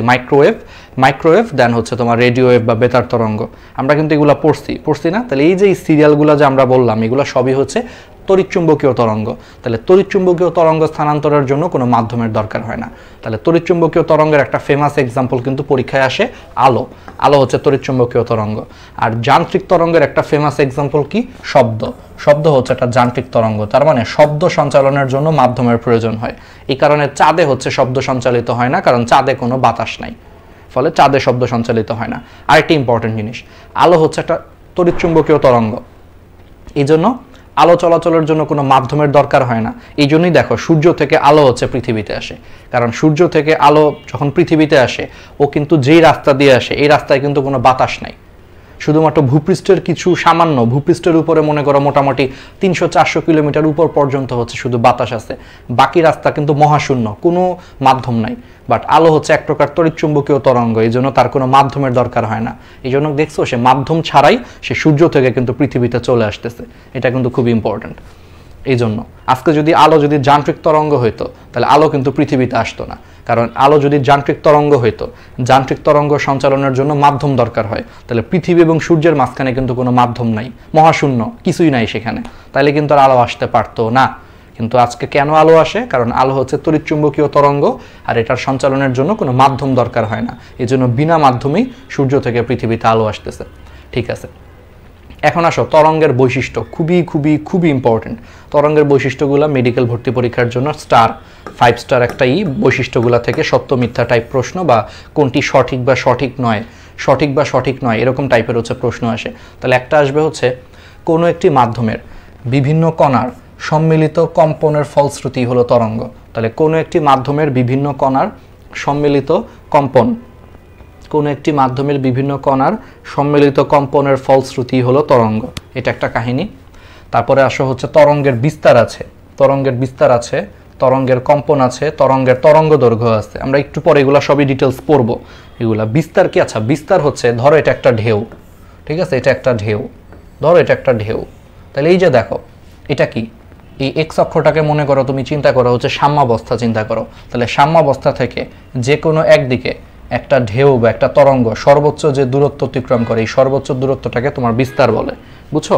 সাম্যাবস্থান থেকে যে কোনো একদিকের সর্বোচ্চ দূরত্বকে আমরা বিস্তার বলি। তাহলে তরঙ্গের বিস্তার আছে, তরঙ্গের কম্পন আছে, তরঙ্গের অবশ্যই তরঙ্গ দৈর্ঘ্য আছে, এগুলো আমরা জানি। এখন আসো, তরঙ্গ হচ্ছে অগ্রগামী তরঙ্গও হতে পারে, আবার স্থির তরঙ্গও হতে পারে। অগ্রগামী তরঙ্গ হচ্ছে যেই তরঙ্গটা সময়ের সাপেক্ষে সামনের দিকে অগ্রসর হয়, অর্থাৎ মনে করো সেই জায়গাটা থেকে উৎপত্তি লাভ করছে, উৎপত্তি লাভ করে সে সময়ের সাথে সাথে সে সামনের দিকে অগ্রসর হচ্ছে, সামনের দিকে যাচ্ছে, এটা হচ্ছে অগ্রগামী তরঙ্গ, ঠিক আছে। আর স্থির তরঙ্গ কোনটা, যেটা মনে করো একটা নির্দিষ্ট এরিয়ার মধ্যে হচ্ছে আছে, মনে করো যে এখান থেকে এইটুকু পর্যন্তই সে আছে, এর মধ্যেই সে স্থির, সে আর সামনে যাচ্ছে না, ওইটা হচ্ছে স্থির তরঙ্গ, ঠিক আছে। আচ্ছা এবার আসো, তাহলে তরঙ্গ হচ্ছে আর বা অনুপ্রস্থ তরঙ্গ কিংবা লম্বিক বা অনুদৈর্ঘ্য তরঙ্গ হতে পারে, এটা তরঙ্গের প্রকারভেদ। তারপরে তরঙ্গের হচ্ছে তরঙ্গ মুখ আছে, আমরা পড়বো এগুলো সবই, তরঙ্গ মুখ। তারপরে দেখো তরঙ্গের কি হয়, প্রতিফলন, প্রতিসরণ, ব্যতিচার, অপবর্তন ঘটায়। তাহলে তরঙ্গ কি করে, প্রতিফলন, প্রতিসরণ, ব্যতিচার এবং কি ঘটায়, অপবর্তন ঘটায়। আর আলটিমেটলি তরঙ্গ হচ্ছে এক স্থান থেকে অন্য স্থানে হচ্ছে শক্তি সঞ্চালিত করে। তাহলে দেখছো এটা কিন্তু আমরা পড়ায় ফেলছি। আবার আলো হচ্ছে এক প্রকারের তরঙ্গ, চিন্তা করে এটা মনে রাখবা কেমনে, দেখো আলো হচ্ছে এক প্রকারের তরঙ্গ, তাহলে আলোর কি আছে, প্রতিফলন আছে, প্রতিসরণ আছে, ব্যতিচার আছে, অপবর্তন আছে, তোমরা জানো। তার মানে তরঙ্গেরও হচ্ছে প্রতিফলন, প্রতিসরণ, ব্যতিচার, অপবর্তন সবই থাকবে, কারণ আলো হচ্ছে এক প্রকারের তরঙ্গ। সো বুঝতেই পারতেছো। আবার আমরা আলো পড়ার সময় কিন্তু পড়ছিলাম, ভৌত আলোক বিজ্ঞানে কিন্তু পড়ছিলাম যে আলো একটা তরঙ্গ যার কিন্তু কি আছে, তরঙ্গ মুখ আছে। তার মানে তরঙ্গের কি আছে, তরঙ্গ মুখ আছে, বুঝতেই পারতেছো। তাহলে এগুলো বৈশিষ্ট্য আসলে একটু রিডিং দিলেই তোমরা পারবা, সহজ জিনিস, বাট মাথায় রাখবা এগুলো কিন্তু একটু সুন্দর করে বুঝে বুঝে পড়তে হবে। আমি কিন্তু তোমাদেরকে সুন্দর করে পড়ায় দিছি আসলে, তাই না, বুঝে বুঝে একটু পড়বা। এখন অনেকে আছে কি যে ভাই আমি মুখস্থ করতে যাব, দেখো ফিজিক্স কি আসলে মুখস্থ করার জিনিস, তুমি কি মুখস্থ করে সব মনে রাখতে পারবা? কিছু এক্সাম্পল শুনে, আমি অলওয়েজ একটা কথা বলি, মেডিকেল ভর্তি পরীক্ষায় যখন দেখবা যে সূত্র, ফিজিক্সে তুমি সূত্র মুখস্থ করতে পারো, কারণ মেডিকেল ভর্তি পরীক্ষায় ফিজিক্স থেকে ডিটেলস প্রশ্ন হয় না, তুমি সূত্র মুখস্থ করতে পারো মেডিকেল ভর্তি পরীক্ষার জন্য, কিন্তু বৈশিষ্ট্যগুলো কিন্তু আসলে মুখস্থ করে পারবা না, বৈশিষ্ট্যগুলো কিন্তু বুঝে বুঝে তারপরে মুখস্থ করতে হবে। বুঝে বুঝে কোনো কিছু মুখস্থ করলে দেখবে সেই পড়াটা অনেকদিন মনে থাকে, এটা তোমার কাজে লাগবে। আর ঠাটা মুখস্থ করলা না বুঝে, তুমি দেখবা যে পারতেছো না, ঠিক আছে। তো তোমাকে এই জন্য কি করতে হবে, বুঝে বুঝে হচ্ছে মুখস্থ করতে হবে। শুধুমাত্র এক্সাম্পলগুলো তুমি না বুঝে মুখস্থ করো, কারণ এক্সাম্পলগুলো তো আসলে বুঝে বুঝে মুখস্থ করার মতো তো টাইম নাই, বুঝছো। কিন্তু বাকি সব জিনিস, ফিজিক্সের যত বৈশিষ্ট্য বা সূত্র রিলেটেড যে আলোচনাগুলো আছে, সেই আলোচনাগুলো কিন্তু একটু বুঝে তারপরে মুখস্থ রাখতে হবে, না বুঝে মুখস্থ করলে কিন্তু ধরা খেয়ে যাবা, ঠিক আছে। তুমি সূত্র মুখস্থ রাখতে পারো, ঠিক আছে, কিন্তু সূত্রের যে রিলেটেড যে আলোচনাগুলো আছে, বৈশিষ্ট্যগুলো, এগুলো কিন্তু তোমাকে বুঝে বুঝে পড়তে হবে। তো এটা আমি তোমাদেরকে সুন্দর করে কিন্তু বুঝাইয়া দিছি, তাই না, একবার ইজি হয়ে গেছে। আচ্ছা এবার আসো তরঙ্গের প্রকারভেদ। আচ্ছা তাহলে মাধ্যমের কণাগুলো, তরঙ্গ কি হয়, তরঙ্গ হচ্ছে একটা মাধ্যমের মধ্য দিয়ে চলাচল করে। তাহলে তরঙ্গ যেই মাধ্যমের মধ্য দিয়ে চলাচল করে, সেই মাধ্যমের কণাগুলো যদি সরল দোল গতিতে কম্পিত হয়, তাহলে মাধ্যমের কণাগুলো সরল দোল গতিতে হচ্ছে তোমার কম্পিত হলে যে তরঙ্গের সৃষ্টি হয় তাকে সরল দোল তরঙ্গ বলে। তাহলে মাধ্যমের কণাগুলোর সরল দোল গতিতে কম্পিত হইলে যে তরঙ্গের সৃষ্টি হয় তাকে সরল দোলন তরঙ্গ বা সরল দোল তরঙ্গ বা সাইন তরঙ্গ বলা হয়। আর সরল দোল তরঙ্গ হচ্ছে আবার দুই প্রকার, একটা হচ্ছে আট তরঙ্গ বা অনুপ্রস্থ তরঙ্গ, আর একটা হচ্ছে লম্বিক তরঙ্গ বা অনুদৈর্ঘ্য তরঙ্গ। তাহলে বুঝছো, ঠিক আছে। এখন আসো শক্তি প্রবাহের দিক অনুসারে হচ্ছে আবার তরঙ্গকে আমরা তিন ভাগে ভাগ করতে পারি, একমাত্রিক তরঙ্গ, দ্বিমাত্রিক তরঙ্গ, ত্রিমাত্রিক তরঙ্গ। তাহলে শক্তি প্রবাহের দিক অনুসারে তরঙ্গকে আমরা তিন ভাগে ভাগ করতে পারি, একমাত্রিক, দ্বিমাত্রিক, ত্রিমাত্রিক তরঙ্গ। আর তরঙ্গ যে মাধ্যমের মধ্য দিয়ে চলাচল করবে, সেই মাধ্যমের কণাগুলো যদি সরল দোল গতিতে কম্পিত হয়, তাহলে যে তরঙ্গের সৃষ্টি হয় তাকে সরল দোল তরঙ্গ বা সাইন তরঙ্গ বলে। সাইন তরঙ্গ কেন বলে, কারণ এটাকে সাইন তরঙ্গ বলে কারণ সেই তরঙ্গগুলো দেখতে সাইন এক্স এর গ্রাফের মতো মনে হয়। তোমরা ম্যাথমেটিক্স পড়ছো না, ম্যাথমেটিক্সে বলো ট্রিকোনোমেট্রিতে সাইন এক্স এর গ্রাফ কিন্তু এরকম পড়ার কথা। তোমাদের ম্যাথ টিচার আশা করি ঠিক মতো পড়াইছে তোমাদেরকে, ঠিক আছে, আশা করি তোমরা হচ্ছে ম্যাথ টিচার তোমাদেরকে অনেক সুন্দর করে পড়াইছে। না পড়াইলে আমি তোমাদেরকে একটু ম্যাথ পড়াই। দেখো সাইন এক্স এর গ্রাফ কিন্তু হচ্ছে এইরকম, কারণ তুমি চিন্তা করো সাইন 0 ডিগ্রির মান কত, তুমি একটু সিম্পলি চিন্তা করো, সাইন 0 ডিগ্রির মান কত, 0, মানে সাইন 0-র মান হচ্ছে 0। তাহলে সাইন 0-র মান যদি 0 হয়, দেখো তুমি এক্স অক্ষ বরাবর কোণ নিয়ে চিন্তা করো, এক্স অক্ষ বরাবর কোণ নিবা আর ওয়াই অক্ষ বরাবর হচ্ছে মানগুলা নিবা। তাহলে কোণের মান 0, কোণের মান 0 মানে এই বিন্দু, অর্থাৎ সাইন 0 হইলে দেখো ওয়াই এর মানও 0 হয়, বুঝছো। কোণের মানকে তুমি মনে মনে এক্স চিন্তা করো আর এই টোটালটার মানকে তুমি মনে মনে ওয়াই চিন্তা করো, তাহলে এই টোটালটার মান হচ্ছে ওয়াই আর শুধু কোণের মান হচ্ছে এক্স। তাহলে দেখো কোণের মান যখন 0 হয় তখন দেখো এই টোটালটা অর্থাৎ সাইন 0-র মান কিন্তু 0 হয়, তার মানে কোণ 0 হইলে সাইন জিরোর মানও শূন্য হয়, তার মানে দুইটাই শূন্য। তাহলে দুইটাই যদি শূন্য শূন্য হয় তার মানে এটা মূল বিন্দু থেকে যাত্রা শুরু করে, তাই না? আমরা পড়ছি। আবার ধরো এটা হচ্ছে 90 ডিগ্রি, যে এইখানে কোণের মান হচ্ছে 90 ডিগ্রি, এইটুকু পর্যন্ত কোণের মান হচ্ছে 90 ডিগ্রি। তাহলে সাইন 90 ডিগ্রির মান কত? 1। এই জন্য দেখো সেখানে মানটা সর্বোচ্চ হয় 1 হয়, সেটাকে আমরা হচ্ছে বিস্তার বলতেছি। যাই হোক, হোয়াট এভার। তাহলে এটা হচ্ছে সাইন গ্রাফের মতো, সাইন গ্রাফ, এই জন্য এটাকে সাইন তরঙ্গ বলা হয়, বুঝছো? আর কিছু না। তাহলে এগুলা পারবা, এগুলা হচ্ছে আর দেখার দরকার নাই। এবার আসো একটু এক্সাম্পলগুলা। একমাত্রিক তরঙ্গের হচ্ছে এক্সাম্পল। একমাত্রিক তরঙ্গ নাম শুনে বুঝতেছো, একটা মাত্র, অর্থাৎ শুধুমাত্র একটা দিকে প্রবাহিত হবে। তাহলে যেই তরঙ্গের সাহায্যে শক্তি হচ্ছে একদিকে প্রবাহিত হয় সেটা একমাত্রিক তরঙ্গ। দ্বিমাত্রিক তরঙ্গ হচ্ছে তরঙ্গের সাহায্যে শক্তি যদি মনে করো কোনো একটা সমতলের চারিদিকে প্রবাহিত হয়, অর্থাৎ এক্স অক্ষ ওয়াই অক্ষ দুই অক্ষ বরাবরই প্রবাহিত হয়, সেটাকে দ্বিমাত্রিক তরঙ্গ বলে। ঠিক আছে? যেমন পানির উপরিভাগে যে তরঙ্গটা সেটা দ্বিমাত্রিক তরঙ্গ। খেয়াল করে দেখবা, পানির উপরিভাগ, অর্থাৎ তুমি একটা পুকুরের পানিতে যদি ঢিল মারো তাহলে সেই পুকুরের পানিতে যে তরঙ্গটা উৎপন্ন হয় সেটা এক্স অক্ষ বরাবর, আর ওই যে হালকা একটু উপরে নিচে ঢেউ তৈরি হয় মানে ওয়াই অক্ষ এবং হচ্ছে এক্স অক্ষ বরাবর ছড়িয়ে পড়ে, তাই না? কারণ তোমরা তো বুঝতেছোই। খেয়াল করে দেখো যে পানির উপরে যদি তুমি একটা ঢিল মারো, দেখো জিনিসটা কি হয়, একটু ছবি দেখো। এই যে দেখো, দেখো ঢেউটা এই দিকে ছড়ায় পড়তেছে, এই দিকটা মনে করে এক্স অক্ষ, তাহলে এক্স অক্ষ বরাবর ছড়ায় পড়তেছে। আবার একটু ঢেউ একটু উপরে নিচেও কাঁপতেছে, তার মানে ওয়াই অক্ষ বরাবর ছড়ায় পড়তেছে, তাহলে দুই অক্ষ বরাবর ছড়ায় পড়তেছে। তাহলে এটা হচ্ছে দ্বিমাত্রিক তরঙ্গ। এবার আসো হচ্ছে ত্রিমাত্রিক তরঙ্গ। ত্রিমাত্রিক তরঙ্গের এক্সাম্পল হচ্ছে, একটু দেখো ত্রিমাত্রিক তরঙ্গের হচ্ছে আমরা এখন একটু এক্সাম্পল দেখি। ত্রিমাত্রিক তরঙ্গ হচ্ছে এই তরঙ্গের সাহায্যে হচ্ছে তোমার শক্তিটা হচ্ছে সব দিকে ছড়ায় পড়বে, ডানে বামে সামনে পিছনে উপরে নিচে সব দিকে ছড়ায় পড়বে, তিনটা অক্ষ বরাবরই ছড়ায় পড়বে। এটাকে ত্রিমাত্রিক তরঙ্গ বলে। আলোক তরঙ্গ, শব্দ তরঙ্গ, এগুলো ত্রিমাত্রিক তরঙ্গ। ধরো আমি এই জায়গা থেকে হচ্ছে একটা শব্দ উৎপন্ন করলাম, এই শব্দটা 3 ডাইমেনশনালি ছড়ায় পড়বে, এক্স অক্ষ বরাবরও ছড়ায় পড়বে, ওয়াই অক্ষ বরাবরও ছড়ায় পড়বে, জেড অক্ষ বরাবরও ছড়ায় পড়বে। ত্রিমাত্রিকভাবে কিন্তু শব্দ ছড়ায় পড়বে। এটার ফেমাস এক্সাম্পল কি? ধরো তোমার ফ্রেন্ড হচ্ছে কথা বলতেছে ক্লাসে, দেখবো ওর কথাটা তুমি পিছন থেকেও শুনবা, সামনে থেকেও শুনবা, উপর থেকেও শুনবা, যদি মাটির নিচে চলে যাও তাও দেখবো ওর কথা তুমি শুনতেছো, সব দিক থেকেই শুনবা, কারণ শব্দ হচ্ছে সব দিকে ছড়ায় পড়ে। সেমভাবে আলো, একটা মোমবাতিতে যখন আলো উৎপন্ন হয় দেখবা সেই আলোটা চারপাশে কিন্তু ছড়ায় পড়তেছে। এই জন্য শব্দ এবং আলো হচ্ছে ত্রিমাত্রিক তরঙ্গ, কারণ এখানে শক্তিটা 3 ডাইমেনশনাল, দৈর্ঘ্য প্রস্থ উচ্চতা বরাবর ছড়ায় পড়ে। ঠিক আছে? একবার ইজি জিনিস। তাহলে এক্সাম্পল আসলে ইজিলি পারবা, বুঝে ফেলছো। এবার আসো হচ্ছে 8 তরঙ্গ বা অনুপ্রস্থ তরঙ্গ। আচ্ছা, 8 তরঙ্গ বা অনুপ্রস্থ তরঙ্গটা এখন আমি একটু বোঝানোর চেষ্টা করি। দেখো, ধরো এটা হচ্ছে মাধ্যম, এক্স অক্ষটা হচ্ছে মনে করো সাম্যাবস্থা, মাধ্যমের সাম্যাবস্থা। তাহলে মাধ্যমের সাম্যাবস্থায় দেখা গেছে যে তোমার কণাগুলো হচ্ছে এখন উপরে নিচে কম্পিত হচ্ছে। ধরো কণাগুলো উপরে নিচে কম্পিত হচ্ছে, কণাগুলো উপরে নিচে কম্পিত হচ্ছে। সো কণাগুলো হচ্ছে উপরে নিচে কম্পিত হচ্ছে, কিন্তু তরঙ্গটা আলটিমেটলি দেখো এক্স অক্ষ বরাবর ছড়ায় পড়তেছে। এই 8 তরঙ্গের সবচেয়ে ফেমাস এক্সাম্পল হচ্ছে পুকুরের পানিতে ঢিল মারলে বা বালতির পানির মধ্যে ঢিল মারলে 4 তরঙ্গ পাওয়া যায়। দেখবা এই ক্ষেত্রে কি হয়, পানির যে কণাগুলো, পানির কণাগুলো উপরে নিচে কম্পিত হচ্ছে, পানির কণাগুলো উপরে নিচে কম্পিত হচ্ছে, বাট তরঙ্গটা কিন্তু সামনের দিকে ছড়ায় পড়তেছে। তার মানে কণাগুলোর, তাহলে মাধ্যমের কণাগুলোর কম্পনের দিক হচ্ছে ওয়াই অক্ষ বরাবর, কিন্তু তরঙ্গটা ছড়ায় পড়তেছে হচ্ছে এক্স অক্ষ বরাবর। তাহলে আলটিমেটলি কি হইলো, তাহলে মাধ্যমের কণাগুলোর দিকের সাথে তরঙ্গ গতির যে অভিমুখ সেটা হচ্ছে সমকোণ উৎপন্ন করে, কারণ মাধ্যমের কণাগুলো হচ্ছে উপরে নিচে কম্পিত হচ্ছে আর তরঙ্গটা সামনের দিকে ছড়ায় পড়তেছে। তাহলে মাধ্যমের কণাগুলোর কম্পনের দিকের সাথে তরঙ্গের যে অভিমুখটা সেটা কিন্তু 90 ডিগ্রি বা সমকোণ হইল, তাই না?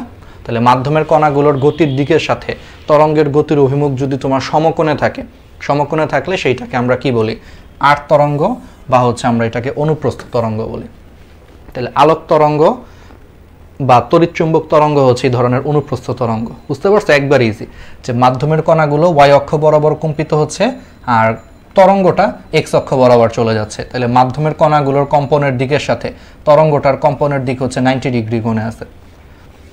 তাহলে মাধ্যমের কণাগুলোর তরঙ্গ গতির অভিমুখের সমকোণে কম্পিত হতে থাকলে সেই তরঙ্গকে হচ্ছে আমরা 8 তরঙ্গ বা অনুপ্রস্থ তরঙ্গ বলি। তাহলে আলোক তরঙ্গ, তাহলে আলোক তরঙ্গ বা তড়িৎচুম্বক তরঙ্গ হচ্ছে এরকম অনুপ্রস্থ তরঙ্গ। ঠিক আছে? তাহলে আলোক তরঙ্গ বা তড়িৎচুম্বক তরঙ্গ হচ্ছে অনুপ্রস্থ তরঙ্গ। ঠিক আছে, এখন এই অনুপ্রস্থ তরঙ্গের ক্ষেত্রে এই যে উপরের দিকে ঢেউটা যখন সর্বোচ্চ উপরের দিকে থাকে, ওই যে উপরের দিকের এই বিন্দুটাকে তোমার বলা হয় তরঙ্গের শীর্ষ বা তরঙ্গ চূড়া বলা হয়, কারণ এটা একবার উপরে আছে, বুঝতেই পারতেছো। তাহলে এই বিন্দুটাকে বলা হয় তরঙ্গ শীর্ষ বা তরঙ্গের চূড়া। আবার নিচের দিকে যদি সর্বোচ্চ নিচে থাকে এই বিন্দুটাকে তোমার বলা হয় তরঙ্গ পাদ বা তরঙ্গ খাজ বলা হয়, বুঝতে পারছো। তাহলে আট তরঙ্গের ক্ষেত্রে, তাহলে আট তরঙ্গের আরেকটা নাম হচ্ছে অনুপ্রস্থ তরঙ্গ। এই ধরনের তরঙ্গের ক্ষেত্রে যেটা সবচেয়ে উপরে থাকে এটাকে তরঙ্গ শীর্ষ বা তরঙ্গ চূড়া বলা হয়, আর যেটা একবারে নিচের দিকে থাকে এটাকে হচ্ছে তরঙ্গ খাজ বা তরঙ্গ পাদ বলা হয়। ওকে, তাহলে দেখছো, তাহলে এই ক্ষেত্রে দেখো, তাহলে উপরের ছবিটা দেখো, তাহলে কণার স্পন্দনের অভিমুখ তরঙ্গ প্রবাহের অভিমুখের সাথে সমকোণে ঘটছে, অর্থাৎ তরঙ্গটা যাচ্ছে এক্স অক্ষ বরাবর আর কণাগুলো কম্পিত হচ্ছে ওয়াই অক্ষ বরাবর। তার মানে কণাগুলোর কম্পনের দিকের সাথে তরঙ্গের দিকটা হচ্ছে 90 ডিগ্রি কোণে আছে। তাহলে এগুলো হচ্ছে আট তরঙ্গ বা অনুপ্রস্থ তরঙ্গ। যেমন এই যে এক্সাম্পল দেখছো, যে পুকুরের পানিতে ঢিল ছুলে দেখা যায় যে পানির কণাগুলো উপরে নিচে কম্পিত হচ্ছে কিন্তু ঢেউটা সামনের দিকে ছড়ায় যাচ্ছে। তাহলে ঢেউ যাচ্ছে এক্স অক্ষ বরাবর কিন্তু পানির কণাগুলো কম্পন হচ্ছে উপরে নিচে ওয়াই অক্ষ বরাবর। তাহলে মধ্যবর্তী কোণের মান হচ্ছে 90 ডিগ্রি। তাহলে এটা হচ্ছে আট তরঙ্গ। আবার আরেকটা এক্সাম্পল হচ্ছে একটা তারকে টান টান করে বেঁধে রেখে, ধর একটা তারের দুই প্রান্ত মনে করো দুইটা মাথার দুইটা যন্ত্রের সাথে হচ্ছে বাঁধা আছে। ধরো এটা একটা তার, এই তারের দুই প্রান্ত, এই প্রান্ত এবং এই প্রান্ত, এই দুই প্রান্ত মনে করো দুইটার সাথে হচ্ছে বাঁধা আছে, দুইটার সাথে বাঁধা আছে। এখন মনে করো এই তারটাকে হচ্ছে আমি একটু নিচের দিকে টেনে ছেড়ে দিছি, দেখবা তারটা এমনি এমনি কম্পিত হচ্ছে কিন্তু ঢেউটা হচ্ছে সামনে পেছনে চলে যাচ্ছে। এটা একটা এক্সপেরিমেন্ট করে হচ্ছে তোমরা চাইলে দেখতে পারো যে দুইটা টান তার, সেই টান তারগুলোর মধ্যে আমি হচ্ছে একটাকে একটু নিচের দিকে টেনে ছেড়ে দিছি, দেখবা যে তারের কণাগুলো কম্পিত হচ্ছে উপরে নিচে, বাট দেখবা ঢেউটা এখান থেকে এখানে চলে যাচ্ছে, অর্থাৎ কম্পনের দিকের সাথে তোমার ঢেউটা হচ্ছে 90 ডিগ্রি কোণ উৎপন্ন করতেছে। তাহলে এগুলো হচ্ছে আট তরঙ্গ। ঠিক আছে, পারা যাবে। তাহলে এবার আসো আর বা অনুপ্রস্থ তরঙ্গের হচ্ছে বৈশিষ্ট্য। তাহলে অনুপ্রস্থ তরঙ্গের তাহলে বৈশিষ্ট্য কি, চলো একটু দেখি। তাহলে যেই তরঙ্গের ক্ষেত্রে দেখো যে জড় মাধ্যমের কণাগুলোর কম্পনের দিক তরঙ্গ প্রবাহের দিকের সাথে সমকোণী হয় তাকে হচ্ছে আট তরঙ্গ বলে, সমকোণী হয়। তাহলে তরঙ্গ প্রবাহে মাধ্যমে যে তাহলে দেখো এই ক্ষেত্রে আবার কি হয়, তরঙ্গ শীর্ষ এবং তরঙ্গ পাদ সৃষ্টি হয়, আমরা পড়াইছি। আবার দেখো পরপর দুইটা তরঙ্গ শীর্ষ বা পরপর দুইটা তরঙ্গ পাদের মধ্যবর্তী দূরত্বকে হচ্ছে তরঙ্গ দৈর্ঘ্য বলে। আচ্ছা, এটা একটু ইম্পর্টেন্ট। দেখো আমরা একটা তরঙ্গের তরঙ্গ দৈর্ঘ্য বলতে আসলে কি বোঝায়, একটা তরঙ্গের তরঙ্গ দৈর্ঘ্য বলতে বোঝায় যে একটা পূর্ণ তরঙ্গ উৎপন্ন হইতে সেই তরঙ্গটা এক্স অক্ষ বরাবর যতটুকু দূরত্ব অতিক্রম করে সেটাকে তরঙ্গ দৈর্ঘ্য বলে। সাপোজ এখান থেকে মনে করে একটা তরঙ্গ উৎপন্ন হয়েছে, সেই পূর্ণ তরঙ্গটা উৎপন্ন হয়ে এইখানে এসে শেষ হয়েছে। তাহলে একটা পূর্ণ তরঙ্গ উৎপন্ন হওয়ার সময় তরঙ্গটা যতটুকু দূরত্ব অতিক্রম করে অতটুকু দূরত্বকে তোমার বলা হয় তরঙ্গ দৈর্ঘ্য। তাহলে এখান থেকে উৎপন্ন হয়ে সেই পূর্ণ তরঙ্গটা মনে করে এখানে এসে শেষ হয়েছে।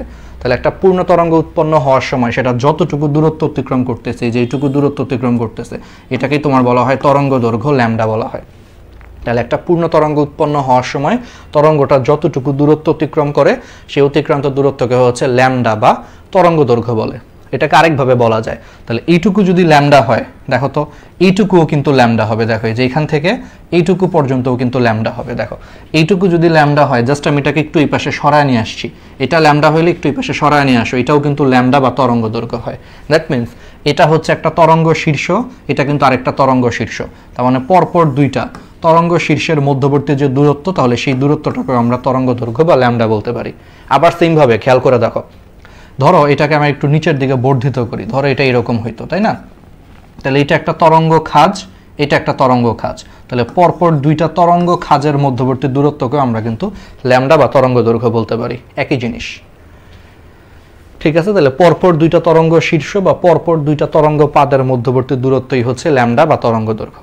আবার আরেকটা বেসিক একটু খেয়াল রাখো যে একটা তরঙ্গ দৈর্ঘ্যে, দেখো এইটুকু যদি একটা তরঙ্গ দৈর্ঘ্য হয়, দেখো একটা তরঙ্গ দৈর্ঘ্যের মধ্যে দেখো একটা তরঙ্গ শীর্ষ থাকবে, আরেকটা কিন্তু তরঙ্গ পাদও থাকবে।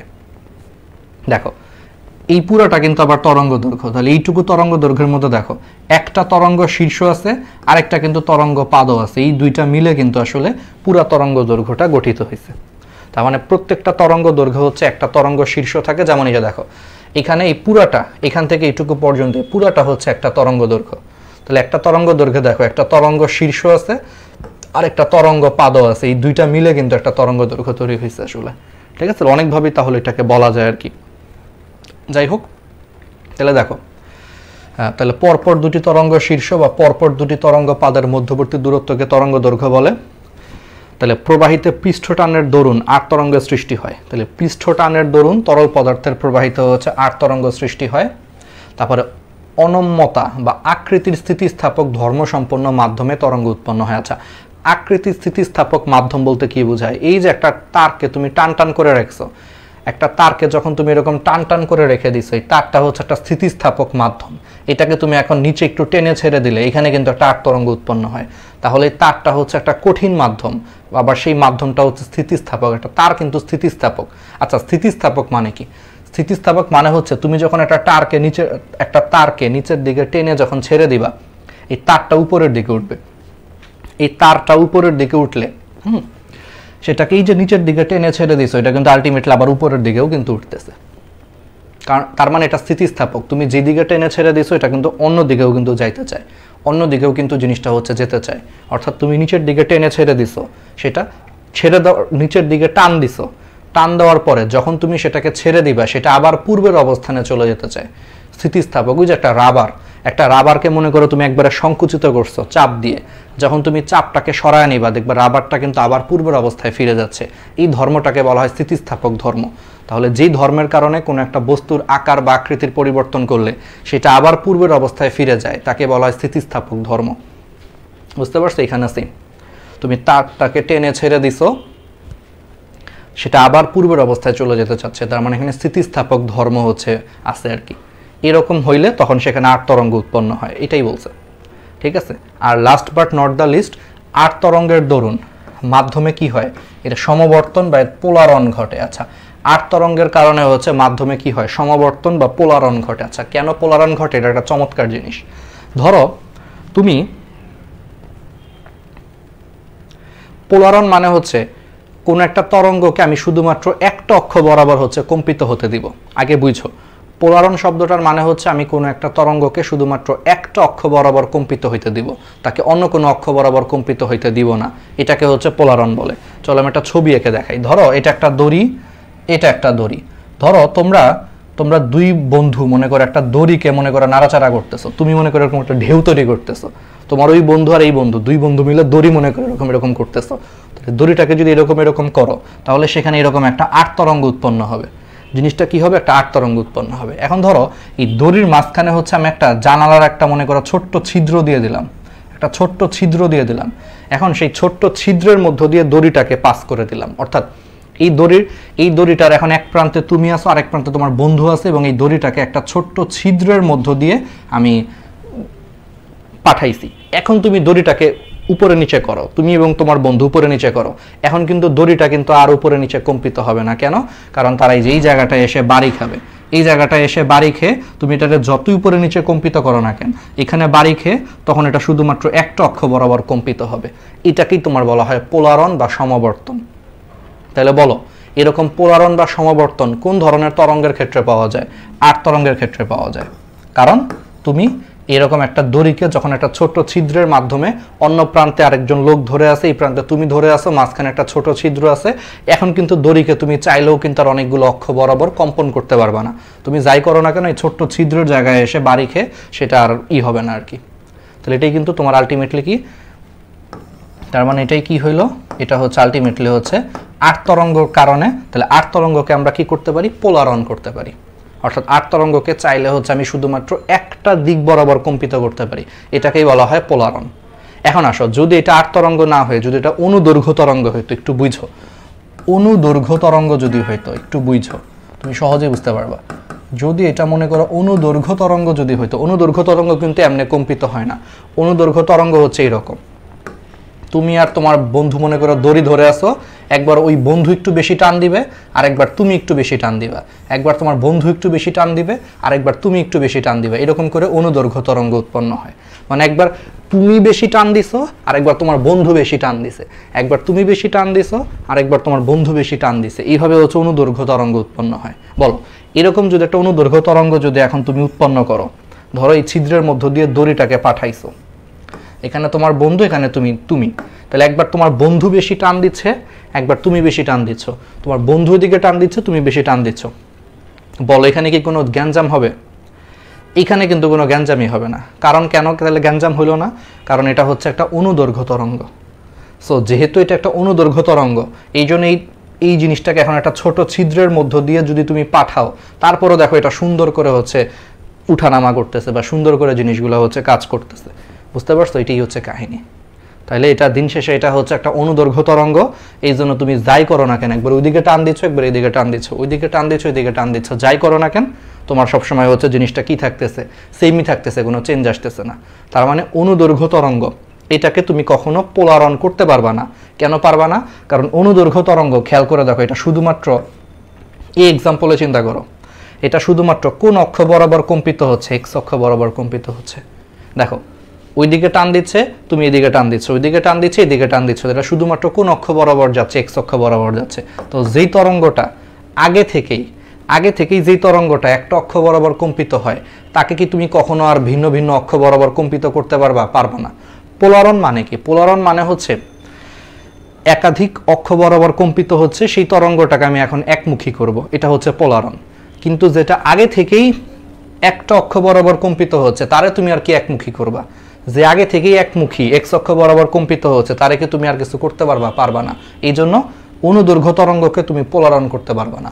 কিন্তু অনুপ্রস্থ তরঙ্গ এক্স অক্ষ ওয়াই অক্ষ দুই অক্ষ বরাবর কম্পিত হয়, এই জন্য অনুপ্রস্থ তরঙ্গকে তুমি চাইলে কিন্তু এরকম হচ্ছে পোলারন করতে পারবা। এটাই হচ্ছে ব্যাপার, যে অনুপ্রস্থ তরঙ্গকে এই জন্য আমরা কি করতে পারি? আট তরঙ্গ বা অনুপ্রস্থ তরঙ্গকে হচ্ছে আমরা সমাবর্তন বা পোলারন ঘটাইতে পারি। কিন্তু অনুদৈর্ঘ্য তরঙ্গ, যেটা অনুদৈর্ঘ্য তরঙ্গ আগে থেকেই এক অক্ষ বরাবর কম্পিত হচ্ছে, তাহলে যেটা আগে থেকেই এক অক্ষ বরাবর কম্পিত হচ্ছে, তারে আর তুমি কি এক অক্ষ বরাবর কম্পিত করবা? তাহলে তার আর পোলারন করা যাবে না। ঠিক আছে, এটা হচ্ছে কনসেপ্ট আর কি। এবার আসুই তো সেটাই, লম্বিক তরঙ্গ বা অনুদৈর্ঘ্য তরঙ্গ। লম্বিক তরঙ্গ বা অনুদৈর্ঘ্য তরঙ্গ হচ্ছে এখানে মাধ্যমের কণাগুলোর দিকের সাথে তরঙ্গের গতির অভিমুখ হচ্ছে সমান্তরালে থাকবে। অর্থাৎ এখানে তরঙ্গটা যেদিকে যাবে, মাধ্যমের কণাগুলোর কম্পনও ঠিক সেই দিকেই হবে। তাহলে মাধ্যমের কণাগুলোর কম্পনের দিকের সাথে তরঙ্গের গতির অভিমুখ যদি সমান্তরাল হয়, তাহলে সেটাকে লম্বিক তরঙ্গ বা অনুদৈর্ঘ্য তরঙ্গ বলে। এটার এক্সাম্পল হচ্ছে শব্দ তরঙ্গ, তারপরে স্প্রিংয়ের তরঙ্গ, ঢোলে বাড়ি দিলে সৃষ্ট তরঙ্গ, এগুলো হচ্ছে সবই অনুদৈর্ঘ্য তরঙ্গ বা লম্বিক তরঙ্গ। তাহলে শব্দ তরঙ্গ, স্প্রিংয়ের তরঙ্গ, ঢোলে বাড়ি দিলে সৃষ্ট তরঙ্গ, বাঁশির সুর কি এক ধরনের শব্দ। দেখো ঢোলে বাড়ি দিলে শব্দ উৎপন্ন হয়, বাঁশির সুর এটাও এক ধরনের শব্দ। তাহলে যে কোনো শব্দ তরঙ্গ তারা হচ্ছে অনুদৈর্ঘ্য তরঙ্গ। ঠিক আছে, আর স্প্রিংয়ের সৃষ্ট তরঙ্গ হচ্ছে তোমার কি ধরনের তরঙ্গ? অনুদৈর্ঘ্য তরঙ্গ। তাহলে এক্সাম্পলগুলো মনে রাখবা। তাহলে অনুদৈর্ঘ্য তরঙ্গ এটা হচ্ছে কেমনে সঞ্চালিত হয়? পরীক্ষা একটা ভালো প্রশ্ন আসতে পারে। অনুদৈর্ঘ্য তরঙ্গ হচ্ছে তারা মাধ্যমে হচ্ছে সংকোচন প্রসারণ উৎপন্নের মাধ্যমে চলাচল করে। অর্থাৎ অনুদৈর্ঘ্য তরঙ্গ যখন মাধ্যমের মধ্য দিয়ে চলে, তখন সেই মাধ্যমে হচ্ছে সে একটা সংকোচন আর আরেকটা হচ্ছে প্রসারণ তৈরি করে। একটা সংকোচন আর একটা হচ্ছে প্রসারণ তৈরি করে। বুঝতে পারছো? তার মানে অনুদৈর্ঘ্য তরঙ্গ বা লম্বিক তরঙ্গ তারা হচ্ছে মাধ্যমে সংকোচন প্রসারণ উৎপন্ন করার মাধ্যমে হচ্ছে চলে। তাহলে এটার বৈশিষ্ট্যগুলো দেখো। তাহলে প্রথম বৈশিষ্ট্য হচ্ছে যেই তরঙ্গের ক্ষেত্রে যে জড় মাধ্যমের কণাগুলোর কম্পনের দিক তরঙ্গ প্রবাহের দিকের সাথে সমান্তরাল হয়, তাকে লম্বিক তরঙ্গ বা অনুদৈর্ঘ্য তরঙ্গ বলে। তাহলে তরঙ্গ প্রবাহের ক্ষেত্রে মাধ্যমে কি হয়? সংকোচন এবং প্রসারণ সৃষ্টি হয়। এই ক্ষেত্রে পূর্ণ তরঙ্গ দৈর্ঘ্য হচ্ছে সে আগের মতোই, যে পরপর দুইটা সংকোচনের মধ্যবর্তী দূরত্ব অথবা পরপর দুইটা হচ্ছে প্রসারণের মধ্যবর্তী দূরত্বকে আমরা বলি হচ্ছে তরঙ্গ দৈর্ঘ্য। তার মানে পরপর দুইটা সংকোচন অথবা পরপর দুইটা প্রসারণের মধ্যবর্তী দূরত্বকে আমরা কি বলি? তরঙ্গ দৈর্ঘ্য বলি। তার মানে অনুদৈর্ঘ্য তরঙ্গের ক্ষেত্রে একটা পূর্ণ তরঙ্গ দৈর্ঘ্য একটা সংকোচন এবং আরেকটা প্রসারণ নিয়ে উৎপন্ন হয়। যেমন দেখো এখান থেকে এইটুকু পর্যন্ত হচ্ছে একটা পূর্ণ তরঙ্গ দৈর্ঘ্য।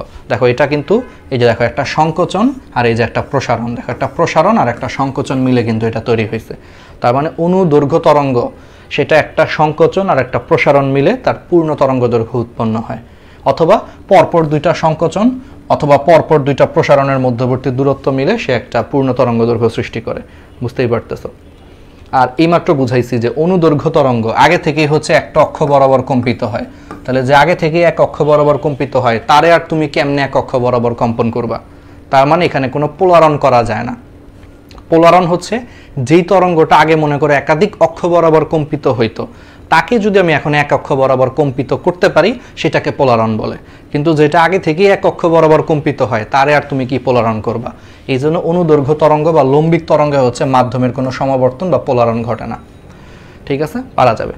আচ্ছা, এবার আসো জানার বিষয়। এই জানার বিষয়টা খুবই ইম্পর্টেন্ট, সবচেয়ে বেশি আসে পরীক্ষায় এটা। এখান থেকে ডেন্টালও প্রশ্ন আসছে, তো এখান থেকে বুঝতেই পারতেছো ডেন্টাল অ্যাডমিশন টেস্টে আসছে, এমটি মানে মেডিকেল টেস্টেও আসতে পারে, ডেন্টাল টেস্টেও আসছে, তাহলে মেডিকেল অ্যাডমিশন টেস্টেও আসতে পারে।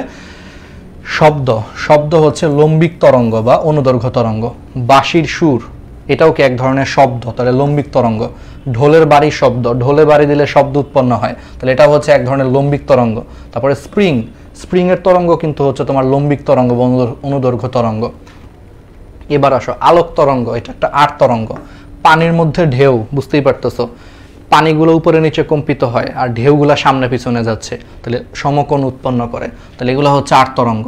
আবার আলোর ছোট ভাই হচ্ছে এক্স রে, কারণ দেখো আলোক তরঙ্গকে এক প্রকার তাড়িত চুম্বক তরঙ্গ। তো তুমি সিম্পলি মনে রাখো যত তড়িৎ চুম্বকীয় তরঙ্গ আছে সবাই হচ্ছে আট তরঙ্গ। তাহলে আলোক তরঙ্গ যেহেতু আট তরঙ্গ, তাহলে এক্স রেও কিন্তু তড়িৎ চুম্বকীয় তরঙ্গ, তাহলে সেটাও আট তরঙ্গ হবে। আবার পুকুরের পানিতে ঢেউ, এটা আট তরঙ্গ। এটা তো এমনিতেই বুঝতেছো, ফিল করো যে ঢেউ, পানিগুলা এইদিকে কাঁপতেছে আর ঢেউ যাচ্ছে এইদিকে, তাহলে পানিগুলা কাঁপতেছে এদিকে, ঢেউ যাচ্ছে এদিকে, তাহলে সমকোণ আট তরঙ্গ। তারপরে টানা তারের তরঙ্গ, এইমাত্র পড়াইছি, তারটাকে টেনে ছেড়ে দিলে তারটা উপরে নিচে কম্পিত হয়, তাহলে কণাগুলোর কম্পন হচ্ছে উপরে নিচে, বা তরঙ্গটা সামনে পিছনে যায়, তাহলে আট তরঙ্গ। তাহলে এগুলো কিন্তু এক্সাম্পলটাই পরীক্ষায় বেশি আসে, ভালো মতো পড়তে হবে। এবার আসো তরঙ্গ সঞ্চালন প্রক্রিয়া। এগুলো অত ইম্পর্টেন্ট না, খালি একটু মাথায় রাখবে যে অনুদৈর্ঘ্য তরঙ্গের ক্ষেত্রে বা লম্বিক তরঙ্গের ক্ষেত্রে যে পাশাপাশি একটা সংকোচন ও একটি প্রসারণ নিয়ে দেখছো যে একটা তরঙ্গ দৈর্ঘ্য গঠিত হয়, এইমাত্র পড়াইছি। তারপরে দেখো কথা বলার সময় যে ভোকাল কর্ড কম্পিত হয়, এই ভোকাল কর্ডের কম্পনের কারণে হচ্ছে তরঙ্গ ছড়ায় পড়ে, আমরা পড়াইছি। তারপর একটা স্প্রিংয়ের তরঙ্গ, অনুদৈর্ঘ্য তরঙ্গ, এগুলো আমরা পড়াইছি, এগুলো আর অত দেখার দরকার নাই। ঠিক আছে, এগুলো পড়ে আসলে লাভ নাই। আচ্ছা, এবার আসা হচ্ছে বায়ু মাধ্যমে কখনো আট তরঙ্গ সৃষ্টি হতে পারে না, এটা খেয়াল রাখবা। ঠিক আছে, বায়ু মাধ্যমে কখনো আট তরঙ্গ সৃষ্টি হয় না, বায়ু মাধ্যমে শুধুমাত্র অনুদৈর্ঘ্য তরঙ্গ বিস্তার লাভ করতে পারে, কারণ বায়ু মাধ্যমের কোনো দৃঢ়তার গুণাঙ্ক নেই। ঠিক আছে, বায়ু মাধ্যমের কোনো দৃঢ়তা গুণাঙ্ক হচ্ছে নেই। এটা আমরা হচ্ছে পদার্থের গাঠনিক ধর্ম চ্যাপ্টারে পড়বো, দৃঢ়তা গুণাঙ্ক কি। যাই হোক, বায়ু মাধ্যমে কোনো ধরনের দৃঢ়তা গুণাঙ্ক না থাকার কারণে বায়ু মাধ্যম কখনো এরকম হয় না যে কণাগুলো এইদিকে কাঁপবে আর তরঙ্গ এইদিকে যাবে, এরকম কিছু নাই। কারণ বায়ু মাধ্যমের যে অণুগুলো আছে সেই অণুগুলোর সাথে কিন্তু কেউ কারোর সাথে কিন্তু খুব একটা আকর্ষণ করে না, মানে একটার সাথে আরেকটার খুব একটা সম্পর্ক নেই, ওরা জাস্ট একটা খালি ধাক্কা দেয়। আর একটা আরেকটাকে যখন ধাক্কা দেয় তখন সেখানে কিন্তু সবসময় অনুদৈর্ঘ্য তরঙ্গ উৎপন্ন হয়। দেখো আমি একটা জিনিস বুঝাই, দেখো পুকুরের পানিতে যখন ঢেউ হয়, দেখো পানির মধ্যে কিন্তু দেখো পানির মনে করে একটা অণুর সাথে কিন্তু আরেকটা অণুর কিন্তু আকর্ষণ আছে, কারণ পানি একটা তরল পদার্থ, তরল পদার্থের ক্ষেত্রে কিন্তু একটা অণুর সাথে আরেকটা অণুর আকর্ষণ আছে। তো তখন যেটা হয় যে পানির কণাগুলো কম্পিত হচ্ছে, ঠিক আছে, কিন্তু মনে করো যে তোমার পাশের পানিটাও তোমার কম্পিত হয়। কেন হয়? কারণ একটার সাথে আরেকটার কিন্তু আকর্ষণ আছে, যে পানির কণাগুলো উপরে নিচে কম্পিত হচ্ছে, আবার এই কণার সাথে এই কণার কিন্তু আকর্ষণ আছে, এই কারণে এটা উপরে নিচে কম্পিত হয়। ফলে এই ক্ষেত্রে কণাগুলো উপরে নিচে কম্পিত হয় আর ঢেউটা সামনে থেকে পিছনে যাচ্ছে 90 ডিগ্রি বা সমকোণ। কিন্তু বাতাসের ক্ষেত্রে এরকম কিছু নাই। কেন? কারণ বাতাসের কণাগুলো পরস্পর থেকে অনেক দূরে থাকে, এই কণাটা এত দূরে থাকে আর এই কণাটা এত দূরে থাকে, যেটা যদি উপরে নিচে কম্পিত হয়, কথার কথা, এটা যদি উপরে নিচে কম্পিতও হয় এই কণার কিছুই হবে না, তার মানে এখানে আসলে কোনো আট তরঙ্গ হবে না। তাহলে কি হবে? এই কণাটা যদি এদিকে কম্পিত হয়, এই কণাটা এটাকে ধাক্কা দিবে, ধাক্কা দিলে এটা এদিকে যে এটারে ধাক্কা দিবে, এটা এদিকে যে এটারে ধাক্কা দিবে। তাহলে এই ক্ষেত্রে কণাগুলোর কম্পনের দিক হচ্ছে এক্স অক্ষ বরাবর, আবার তরঙ্গটাও এক্স অক্ষ বরাবর হয়। এই জন্য বাতাসে হচ্ছে তোমার অনুদৈর্ঘ্য তরঙ্গ উৎপন্ন হয়, কিন্তু এখানে অনুপ্রস্থ হয় না। বুঝতে পারছো? কারণ এটা এটাকে ধাক্কা দিচ্ছে, এটা এটাকে ধাক্কা দিচ্ছে, এটা এটাকে ধাক্কা দিচ্ছে, তাহলে সবগুলা ধাক্কা কিন্তু এই বরাবর দিচ্ছে। তাহলে এখানে কম্পনের দিকটাও এক্স অক্ষ বরাবর, তরঙ্গের দিকটাও এক্স অক্ষ বরাবর, তাহলে দুইটা পরস্পর সমান্তরাল। তার মানে এই জন্য বাতাসে অনুদৈর্ঘ্য তরঙ্গ উৎপন্ন হয় কিন্তু অনুপ্রস্থ হয় না। বুঝছো? ওকে, তাহলে পারা যাবে। এখন আসলে তরঙ্গ সংক্রান্ত কয়েকটা ভৌত রাশির সংজ্ঞা, এগুলো আমরা ছোটবেলায় পড়ছি, এটা আমরা পড়ছি, আমরা জানি। পূর্ণ কম্পন কি? পূর্ণ কম্পন হচ্ছে কি? যে কম্পমান বস্তু কণা একটা বিন্দু থেকে যাত্রা শুরু করে আবার ওই একই দিক থেকে যদি সেই বিন্দুতে ফিরে আসে তাকে পূর্ণ কম্পন বলে। ধরো কোন একটা কণা ফার্স্টে নিচ থেকে উপরে গেল, পরে উপর থেকে নিচে আসলো, আবার নিচ থেকে এখানে এসে এই বিন্দুতে আসলো, তাহলে একটা পূর্ণ কম্পন। দেখো একটা পূর্ণ কম্পন কখন হয়? এখান থেকে সে কম্পিত হয়ে উপরে গেল, উপর থেকে নিচে আসলো, নিচ থেকে আবার উপরে যে যখন এখানে ফিরে আসে তখন সেটাকে বলা হয় একটা পূর্ণ কম্পন। তার মানে কম্পমান একটা বস্তু হচ্ছে একটা বিন্দু থেকে যাত্রা শুরু করে আবার একই দিক থেকে সেই বিন্দুতে ফিরে আসলে এটাকে পূর্ণ কম্পন বলে। আর তরঙ্গ দৈর্ঘ্য কি? যে পূর্ণ কম্পন সম্পূর্ণ হওয়ার সময় ওই দিকটাকে পড়াইছি, এক্স অক্ষ বরাবর যতটুকু দূরত্ব অতিক্রম করে তাকে তরঙ্গ দৈর্ঘ্য বলে। এইমাত্র পড়াইছি আমরা এগুলা। এখন একটা বেসিক জিনিস খুবই খুবই খুবই ইম্পর্ট্যান্ট, খুবই খুবই খুবই ইম্পর্ট্যান্ট। তাহলে কোন একটা মাধ্যমে বিভিন্ন শব্দের তরঙ্গ দৈর্ঘ্য হচ্ছে বিভিন্ন, ঠিক আছে? খুবই ইম্পর্ট্যান্ট, তাহলে এই জিনিসগুলো হচ্ছে একটু মাথায় রাখবা, ঠিক আছে? আচ্ছা, কম্পাঙ্কের একটা ব্যাপার আছে, এটা একটু আমি তোমাদেরকে একটু বলি। কম্পাঙ্ক আর হচ্ছে তোমার তরঙ্গ দৈর্ঘ্য, এই দুইটার মধ্যে হচ্ছে আমি তোমাদেরকে একটু পার্থক্য আছে, একটা বেসিক জিনিস আমি তোমাদেরকে একটু বলতে চাচ্ছি। আগে কম্পাঙ্কটা পড়াই। তাহলে কম্পাঙ্ক বা স্পন্দন সংখ্যা, কম্পাঙ্ক বা স্পন্দন সংখ্যা হচ্ছে কোনো একটি কম্পমান বস্তু কণা এক সেকেন্ডে যতগুলো পূর্ণ কম্পন সৃষ্টি করে তাকে কম্পাঙ্ক বা স্পন্দন কণা বলে। তাহলে কোনো একটা কম্পমান বস্তু কণা হচ্ছে এক সেকেন্ডে যতগুলো পূর্ণ কম্পন উৎপন্ন করে, বুঝছো? তাহলে এক সেকেন্ডে যতগুলো পূর্ণ কম্পন উৎপন্ন করে তাকে হচ্ছে তার কি বলে? কম্পাঙ্ক বা হচ্ছে তোমার স্পন্দন সংখ্যা বলে। তাহলে কম্পাঙ্ককে এফ বা এন দ্বারা প্রকাশ করা হয়। কম্পাঙ্ককে ইংলিশে তোমার বলা হয় ফ্রিকোয়েন্সি, এই জন্য এটাকে এফ অথবা এন দ্বারা প্রকাশ করা হয়। তাহলে বুঝছো যে এক সেকেন্ডে যতগুলো পূর্ণ কম্পন সম্পন্ন করে তাকে কম্পাঙ্ক বলে। যেমন কোনো বস্তু বা কণা যদি টি সময়ে এন সংখ্যক হচ্ছে তোমার কম্পন সম্পন্ন করে, তাহলে এক সেকেন্ডে কতগুলো কম্পন সম্পন্ন করে? এক সেকেন্ডে সম্পন্ন করা হচ্ছে এন বাই টি। তাহলে টি সময়ে হচ্ছে সে এন সংখ্যক কম্পন উৎপন্ন করে, তাহলে এক সেকেন্ডে হচ্ছে এন বাই টি সংখ্যক কম্পন উৎপন্ন করে, তাহলে তার কম্পাঙ্ক এফ ইজিক্যাল টু হচ্ছে এন বাই টি। ঠিক আছে, ব্যাপারটা হচ্ছে এরকম। ওকে, তাহলে পারা যাবে। হ্যাঁ, আচ্ছা, এখন আসো হচ্ছে আমরা এখন একটা কাজ করি, তরঙ্গ সংখ্যায় চলে আসে। আচ্ছা, কম্পাঙ্ক থেকে এখন একটা কথা বলতেছিলাম যে উৎস যদি সেম হয়, মনে রাখবা শব্দের উৎস যদি সেম হয় তাহলে সেই শব্দের কম্পাঙ্ক হচ্ছে ভিন্ন ভিন্ন মাধ্যমে সবসময় সেম হবে। মানে ধরো আমি কথা বলতেছি, এটা একটু বুঝো, আমি কথা বলতেছি, তাহলে এখানে শব্দের উৎস হচ্ছে আমার ভোকাল কর্ড, তাহলে বাতাসে আমার ভোকাল কর্ডের কম্পাঙ্ক যা হবে পানির মধ্যে নিয়ে গেলেও কিন্তু আমার ভোকাল কর্ডের কম্পাঙ্ক সেম হবে।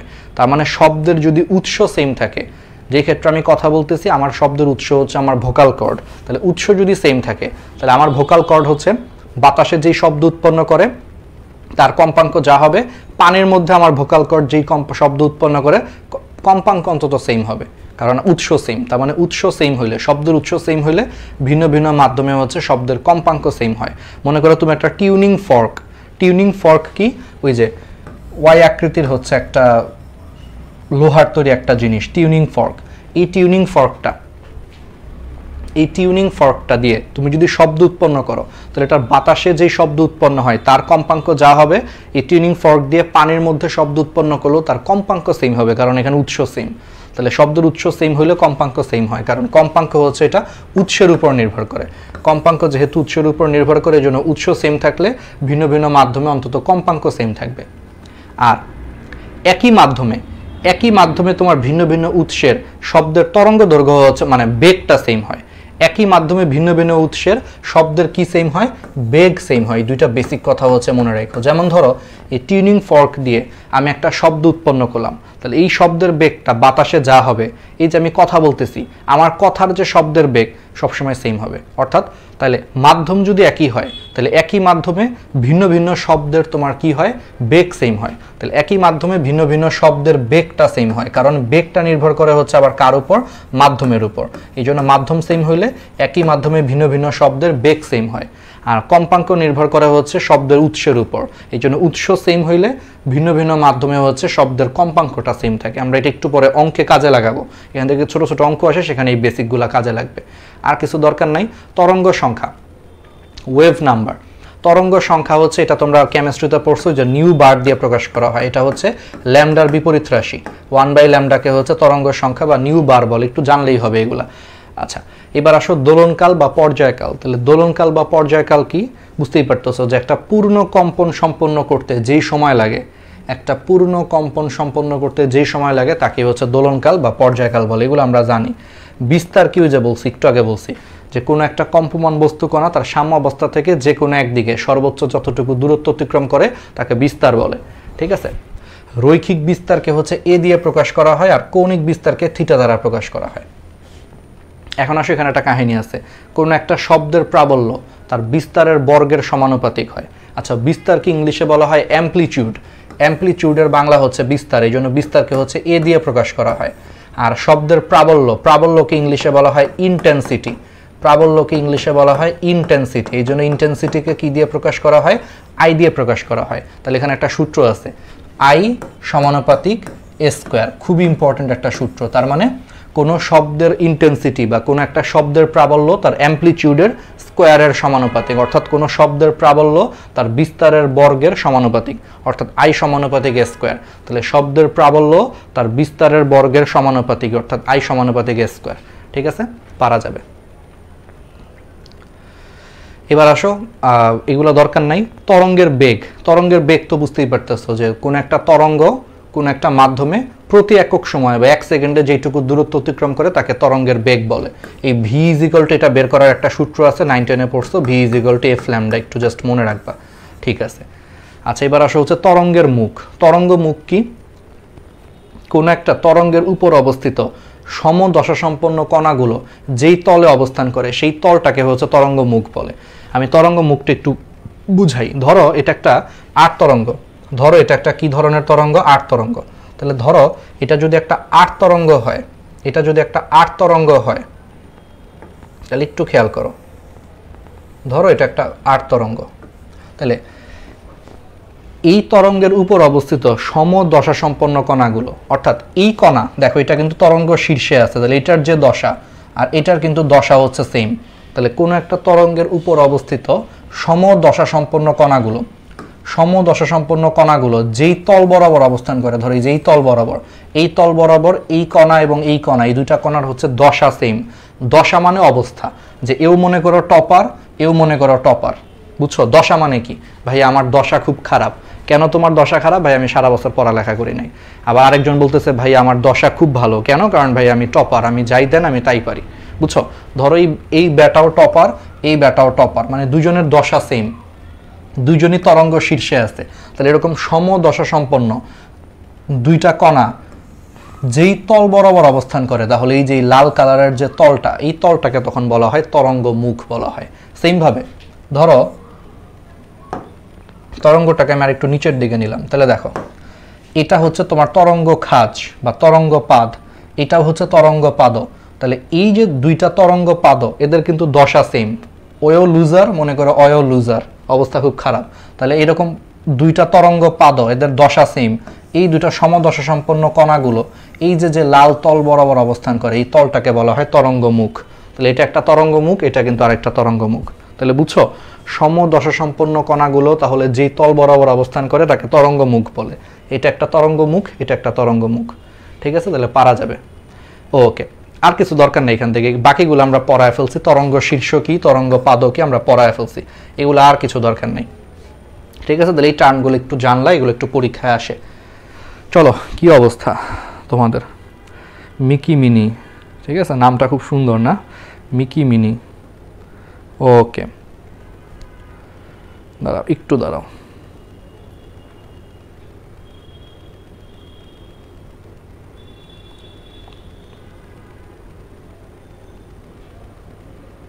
একটু দাঁড়াও।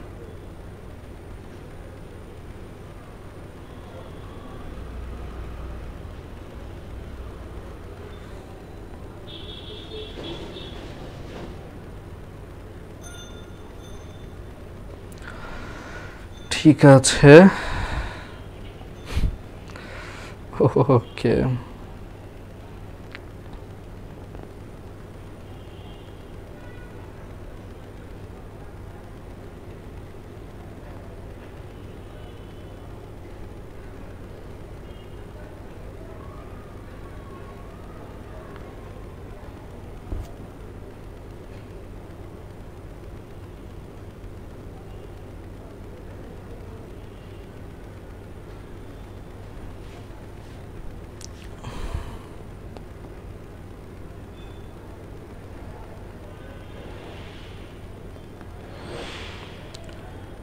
ঠিক আছে।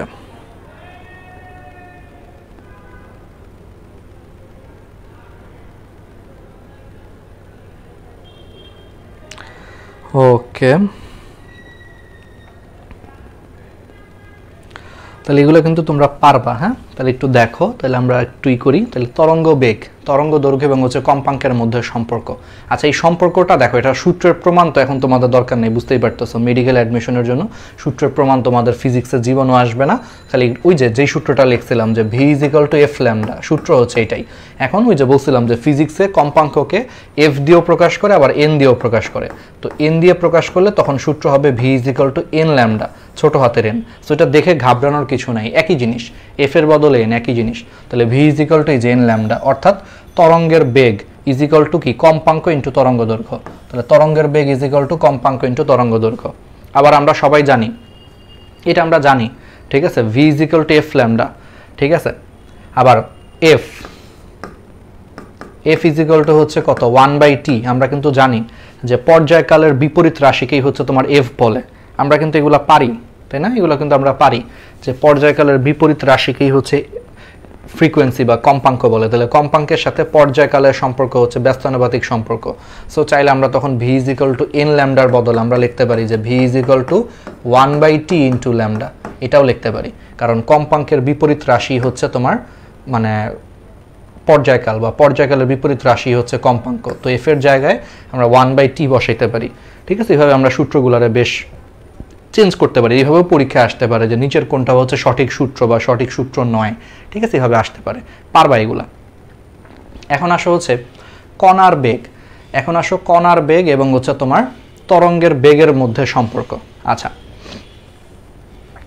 কণার বেগ বা তরঙ্গের বেগের মধ্যে যদি সম্পর্ক, আচ্ছা সম্পর্কটার ক্ষেত্রে এই ক্ষেত্রে সূত্রটা হচ্ছে y is equal to a sin 2π/λ into vt minus x। এই সূত্রটা একটু মুখস্থ রাখতে হবে, ঠিক আছে। y is equal to a sin 2π/λ into vt minus x। আমি বুঝাই দিচ্ছি এই সূত্রের কোনটা কি।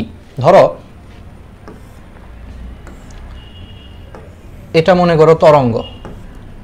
এখন এই তরঙ্গটা উৎপন্ন করতে যে মনে করো মাধ্যমের কণাগুলো হচ্ছে এবার y অক্ষ বরাবর কম্পিত হচ্ছে। ধরো এইখানে যে কণাটা ছিল, এখানে যে কণাটা ছিল মনে করো সে এখন এইখানে আসছে, অর্থাৎ এইখানের কণাটা বলো। তাহলে এই তরঙ্গটা উৎপন্ন করতে তুমি নিজেই বলো, এই তরঙ্গটা উৎপন্ন করতে এই কণাটা কিন্তু এখান থেকে এখানে চলে আসছে। তার মানে এই কণাটার হচ্ছে এখন সরণ হচ্ছে এই যে এটা y, এই যে ছোট হাতের y দেখতে পাচ্ছ না, এই ছোট হাতের yটা হচ্ছে এই কণার হচ্ছে তোমার কি, সরণ।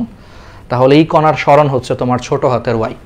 তাহলে এই কণার সরণ, তাহলে এখানে y হচ্ছে কণার সরণ, মাধ্যমের কণার সরণ, যে সে আগে x অক্ষের উপরে ছিল, এখন মনে করে এখান থেকে সে এখানে আসছে। তাহলে এখানে এইটুকু y হচ্ছে মাধ্যমের কণার সরণ। তাহলে মাধ্যমের কণার সরণ যদি y হয়, তাহলে y is equal to a sin 2π/λ into vt minus x। দেখো এখানে a হচ্ছে বিস্তার, a হচ্ছে বিস্তার। বিস্তার কোনটা, ওই যে সাম্যাবস্থান থেকে যে কোনো একদিকের যে সর্বোচ্চ দূরত্ব, এটাকে আমরা কি বলি, বিস্তার বলি। তাহলে এখানে a হচ্ছে বিস্তার। তাহলে y is equal to a sin 2π/λ। Lambda হচ্ছে তরঙ্গ দৈর্ঘ্য, ল্যামডা হচ্ছে সেই তরঙ্গের তরঙ্গ দৈর্ঘ্য। ধরো এই যে এইটুকু হচ্ছে তরঙ্গ দৈর্ঘ্য ল্যামডা। তাহলে y is equal to a sin 2π/λ into vt minus x। v হচ্ছে তরঙ্গের বেগ, এই তরঙ্গের বেগটা হচ্ছে v। t হচ্ছে সময়, যে টি সময় মনে করো, টি সময় মনে করো এরকম একটা সিচুয়েশন চিন্তা করতেছি। তাহলে টি হচ্ছে সময় মাইনাস এক্স। আচ্ছা এক্স কি, এটা একটা ইন্টারেস্টিং জিনিস, তাই না? এক্স হচ্ছে এই যে এটা যদি মূলবিন্দু হয়, তাহলে মূলবিন্দু থেকে এই কণাটা এক্স অক্ষ বরাবর কতটুকু দূরত্বে আছে দেখো। মূলবিন্দু থেকে এই কণাটা এক্স অক্ষ বরাবর কি এইটুকু দূরত্বে আছে না, এইটুকু দূরত্বকে বলা হয় এক্স। তার মানে এক্স হচ্ছে মূলবিন্দু থেকে কণার দূরত্ব এক্স অক্ষ বরাবর। তার মানে এখানে এক্স হচ্ছে মূলবিন্দু থেকে এক্স অক্ষ বরাবর কণার দূরত্বটাকে হচ্ছে আমরা এক্স বলি। তাহলে বুঝছো এই সূত্রের কোনটা কি? তাহলে y is equal to a sin 2π/λ into vt minus x, যেখানে x হচ্ছে মূলবিন্দু থেকে x অক্ষ বরাবর হচ্ছে তোমার কণার দূরত্ব। পারা যাবে, ঠিক আছে, ওকে। তাহলে এটা হচ্ছে একটা সমীকরণ y is equal to a sin 2π/λ into vt minus x। তাহলে এই জিনিসগুলো পারবা, ওকে, তাহলে পারা যাবে। এখন আসো, তাহলে এখানে y কি? কণার সরণ। বলো কোনো কিছু সরণকে সময় সাপেক্ষে ডিফারেন্সিয়েশন করলে আমরা কি পাই? ফিজিক্সে পড়ছি, সরণকে সময় সাপেক্ষে ডিফারেন্সিয়েশন করলে আমরা বেগ পাই। তাহলে y যদি কণার সরণ হয়, তাহলে এই কণার সরণকে সময় সাপেক্ষে যে ddt অফ y, অর্থাৎ সময় সাপেক্ষে এখন এই কণার সরণ যে y, এটাকে ডিফারেন্সিয়েশন করলে আমরা কি পাবো? কণার বেগ পাবো। কণার বেগ, এখানে কিন্তু একটা পার্থক্য আছে। এবার একটা বেসিক দেখো, তুমি বলতে পারো y হচ্ছে কণার সরণ, এই যে কণার সরণ হচ্ছে y, তাহলে সেই কণার সরণকে যদি সময় সাপেক্ষে ডিফারেন্সিয়েশন করি তাহলে আমি কি পাবো? কণার বেগ পাবো। এই বেগ আর এই বেগ কিন্তু সেম না, এটা হচ্ছে কণার বেগ, এটা হচ্ছে কণার বেগ। এখন যেটা পাইলাম এটা হচ্ছে কণার বেগ, আর এই সূত্রের যেটা v ছিল এটা কিন্তু তরঙ্গের বেগ, বুঝছো? দুইটা কিন্তু সেম না। এই যে y কে সময় সাপেক্ষে ডিফারেন্সিয়েশন করলে আমরা যে বেগটা পাবো, এই বেগটা কিন্তু আসলে কণার বেগ, কণার বেগ পাবো। আর এই সূত্রের যে vt, এই v কিন্তু তরঙ্গের বেগ, মানে x অক্ষ বরাবর বেগ। এই দুইটা কিন্তু সেম না, বুঝছো? একটা কণার বেগ আর একটা কিন্তু তরঙ্গের বেগ। ভাই এটা একটু বেসিক জিনিস, ঠিক আছে? যাই হোক, তাহলে এগুলো আমাদের দরকার নাই, আর কিছু আসবে না এখান থেকে, খালি বুঝাইলাম একটু হালকা। এখন আসো, তাহলে কণার বেগ আর এই যে তরঙ্গের বেগের মধ্যে পার্থক্য দেখছো? তাহলে কণার বেগ, তাহলে কণার বেগ দেখো সময় ও অবস্থানের সাথে পর্যায়ক্রমিকভাবে পরিবর্তিত হয়, অর্থাৎ কণার বেগ হচ্ছে ধ্রুবক নয়, মানে কণার বেগের মান পরিবর্তন হয়। কেমনে পরিবর্তন হয় দেখো, কারণ এই কণার বেগ যত হবে, বলো এই কণার বেগ কি অত হবে? হবে না। আবার এই কণার বেগ কি অত হবে? হবে না। অর্থাৎ এই কণার বেগ যত, এই কণার বেগ কিন্তু তত না, আবার এই কণার বেগ কিন্তু তত না। তার মানে কণার বেগ কিন্তু এখানে কনস্ট্যান্ট না, এক এক কণার বেগ কিন্তু এক এক রকম। তার মানে এখানে কণার বেগ কনস্ট্যান্ট বা ধ্রুবক নয়, বুঝতে পারতেছো? কিন্তু তরঙ্গের বেগটা কিন্তু ধ্রুব, অর্থাৎ এই তরঙ্গের আলটিমেটলি যে বেগটা ছোট হাতের v, এটা কিন্তু সবসময় তরঙ্গের বেগ কিন্তু সেম থাকতেছে। তাহলে এই ক্ষেত্রে তরঙ্গের বেগ হচ্ছে ধ্রুবক বা কনস্ট্যান্ট, কিন্তু কণার বেগ কিন্তু কনস্ট্যান্ট না, এক এক কণার বেগ হচ্ছে এক এক রকম হয়, এটা একটা জিনিস। আর কণাগুলো শুধুমাত্র উপরে নিচে কম্পিত হয়, কণাগুলো শুধুমাত্র উপরে নিচে কম্পিত হয়, আর তরঙ্গটা সামনের দিকে অগ্রসর হয়। তাহলে তরঙ্গের বেগটা নির্দিষ্ট বেগে সামনের দিকে অগ্রসর হয়, আর কণাগুলো শুধুমাত্র উপরে নিচে কম্পিত হয়, বুঝছো? এটা মাথায় রাখবা। আচ্ছা এইবার আসো, এইবার আসো এই যে এই ধরনের অঙ্কগুলো পরীক্ষায় আসে। আচ্ছা এটা খুব কঠিন, আসলে কঠিনও না অ্যাকচুয়ালি, এটা খালি কিছু বেসিক, জাস্ট এই ম্যাথগুলো আসলে অনেক বড় ম্যাথ, তো এটা গত 7-8 বছরে আর এখান থেকে প্রশ্ন আসে নাই। তারপর আমি জাস্ট একটু সলভ করাচ্ছি তোমাদের একটু হালকা পাতলা বেসিক ক্লিয়ার করার জন্য, যে বাই চান্স যদি প্রশ্ন খুব কঠিন হয়, বাই চান্স যদি প্রশ্ন যদি খুবই কঠিন হয়, তাহলে মনে করো যে এরকম প্রশ্ন আসতে পারে খুবই কঠিন হইলে। দেখো কি বলছে, যে কোনো মাধ্যমে 480 হার্জ এবং 320 হার্জ কম্পাঙ্কের দুটি শব্দের তরঙ্গ দৈর্ঘ্যের পার্থক্য 2 মিটার হলে মাধ্যমে তাহলে শব্দের বেগ কত? আমরা তোমাদেরকে একটু আগে পড়াইছিলাম যে শব্দের বেগ এটা কিসের উপর নির্ভর করে? শব্দের বেগ হচ্ছে তোমার মাধ্যমের উপর নির্ভর করে। তাহলে মাধ্যম সেম থাকলে বলো শব্দের বেগ কি থাকবে? সেম থাকবে। তাহলে প্রশ্নে দেখো মাধ্যম সেম, তাহলে শব্দের বেগ বের করতে বলছে, তাহলে শব্দের বেগ কিন্তু মাধ্যমের উপর নির্ভর করে, আর কম্পাঙ্ক কিন্তু তোমার উৎসের উপর নির্ভর করে। দুইটা কথা কিন্তু বলছিলাম, ঠিক আছে? তাহলে চিন্তা করো, শব্দের বেগ মাধ্যমের উপর নির্ভর করে, তাহলে এখানে মাধ্যম সেম, তার মানে এখানে বেগ সেম, তাহলে শব্দের বেগ হবে এখানে v। তাহলে সেই v ইজ ইকুয়াল টু, একবার তুমি নিবা হচ্ছে n1 λ1, আরেকবার তুমি নিবা হচ্ছে n2 λ2। অর্থাৎ এই প্রথম শব্দের বেগ তাহলে যা হবে ভাই দ্বিতীয় শব্দের বেগও তাই হবে, কারণ ওই যে মাধ্যম সেম থাকলে শব্দের বেগ সেম থাকে। সো মাধ্যম সেম, প্রথম শব্দের বেগ যদি তোমার ধরো n1 λ1 হয়, আর দ্বিতীয় শব্দের বেগ যদি n2 λ2 হয়, এই দুইটা হচ্ছে এখন v এর সমান হবে। এটুকু তো বলাই যায়। আচ্ছা এইটুকু বললাম, এখন বাকিটা তুমি চিন্তা করো। এখান থেকে আমি λ1/λ2 করি, λ1/λ2 করি, দেখো কি আসে, λ1/λ2 ইজ ইকুয়াল টু তাহলে n2/n1 আসবে, রাইট? মানে এই দুইটা তো সেম, সেম হইলে এখন আমি λ1 এর জায়গায় λ1কে λ2 দিয়ে ভাগ করতেছি, এই পাশে নিয়ে আসলে ভাগ হয়ে যাবে। সেম ভাবে n1 হচ্ছে এখানে গুণাকারে আছে, n1 কই পাশে নিয়ে যাও, ভাগ হয়ে যাবে, তার মানে λ1/λ2 ইজ ইকুয়াল টু n2/n1 হবে। আচ্ছা এখানে n2 হচ্ছে দ্বিতীয় শব্দের কম্পাঙ্ক, আমরা এখন একটু মান বসাই, আগে এটার মান পরে বসাই, আগে এটার মান বসাই। n2 হচ্ছে দ্বিতীয় শব্দের কম্পাঙ্ক 320, আর n1 হচ্ছে প্রথম শব্দের কম্পাঙ্ক 480। আচ্ছা এখন আসো, এই λ1 λ2 প্রশ্নে বলে দিছে আবার এই দুইটা শব্দের তরঙ্গ দৈর্ঘ্যের পার্থক্য হচ্ছে 2 মিটার, মানে λ1 এবং λ2 পার্থক্য হচ্ছে 2 মিটার। কিন্তু এখন এখানে একটা প্রবলেম আছে, প্রবলেমটা হচ্ছে কোনটা বড় হবে, λ1 বড় হবে নাকি λ2 বড় হবে? একটু চিন্তা করো, আমি বুঝতে পারতেছি যে λ1 এবং λ2 মধ্যে তরঙ্গ দৈর্ঘ্যের পার্থক্য হচ্ছে 2 মিটার, প্রশ্নে বলে দিছে। কিন্তু এখন আমার প্রশ্ন হচ্ছে λ1 বড় নাকি λ2 বড়? এটা একটু বেসিক দিয়ে চিন্তা করতে হবে, এটা খুবই সিম্পল। দেখো দেখো ল্যামডা 1 এর মান হচ্ছে 400। দেখো ল্যামডা 1 এর মান আমরা বের করতে চাচ্ছি তাই না? তাহলে আমরা একটা সূত্র বের করছিলাম, দেখো যে n1 ল্যামডা 1 যা আসবে, দেখো n2 ল্যামডা 2 তাই কিন্তু আসবে, দুইটা কিন্তু সমান, কারণ দুইটার বেগ সেম হবে, মাধ্যম সেম, বেগ সেম। এখন দেখো n1 হচ্ছে প্রথম শব্দটার কম্পাঙ্ক, তাহলে n1 হচ্ছে 480, এটা যদি 480 হয়, আচ্ছা এটা ইনটু ল্যামডা 1, আর n2 হচ্ছে 320, তাহলে 320 ইনটু ল্যামডা 2। এখন তোমরা একটু ম্যাথমেটিক্যাল বেসিক চিন্তা করো, যে একটা বড় জিনিসের সাথে একটা সংখ্যা গুণ করলে তার গুণফল যা হয়, আর একটা ছোট জিনিসের সাথে একটা সংখ্যা গুণ করলে এটারও যদি গুণফল সেম হয়, তাহলে অবশ্যই বড় জিনিসের সাথে যেটা আছে এটা আসলে ছোট, আর ছোট জিনিসের সাথে যেটা আছে সেটা কিন্তু আসলে বড়, তাই না? যেমন দেখো 5 বড়, 3 হচ্ছে ছোট, তাহলে খেয়াল করে দেখো 5-এর সাথে একটা ছোট সংখ্যা 3 গুণ করলে যা আসবে, 3 যেহেতু ছোট সংখ্যা 5-এর তুলনায়, তাহলে 3-এর সাথে একটা বড় সংখ্যা 5 গুণ করলে কিন্তু তাই আসবে।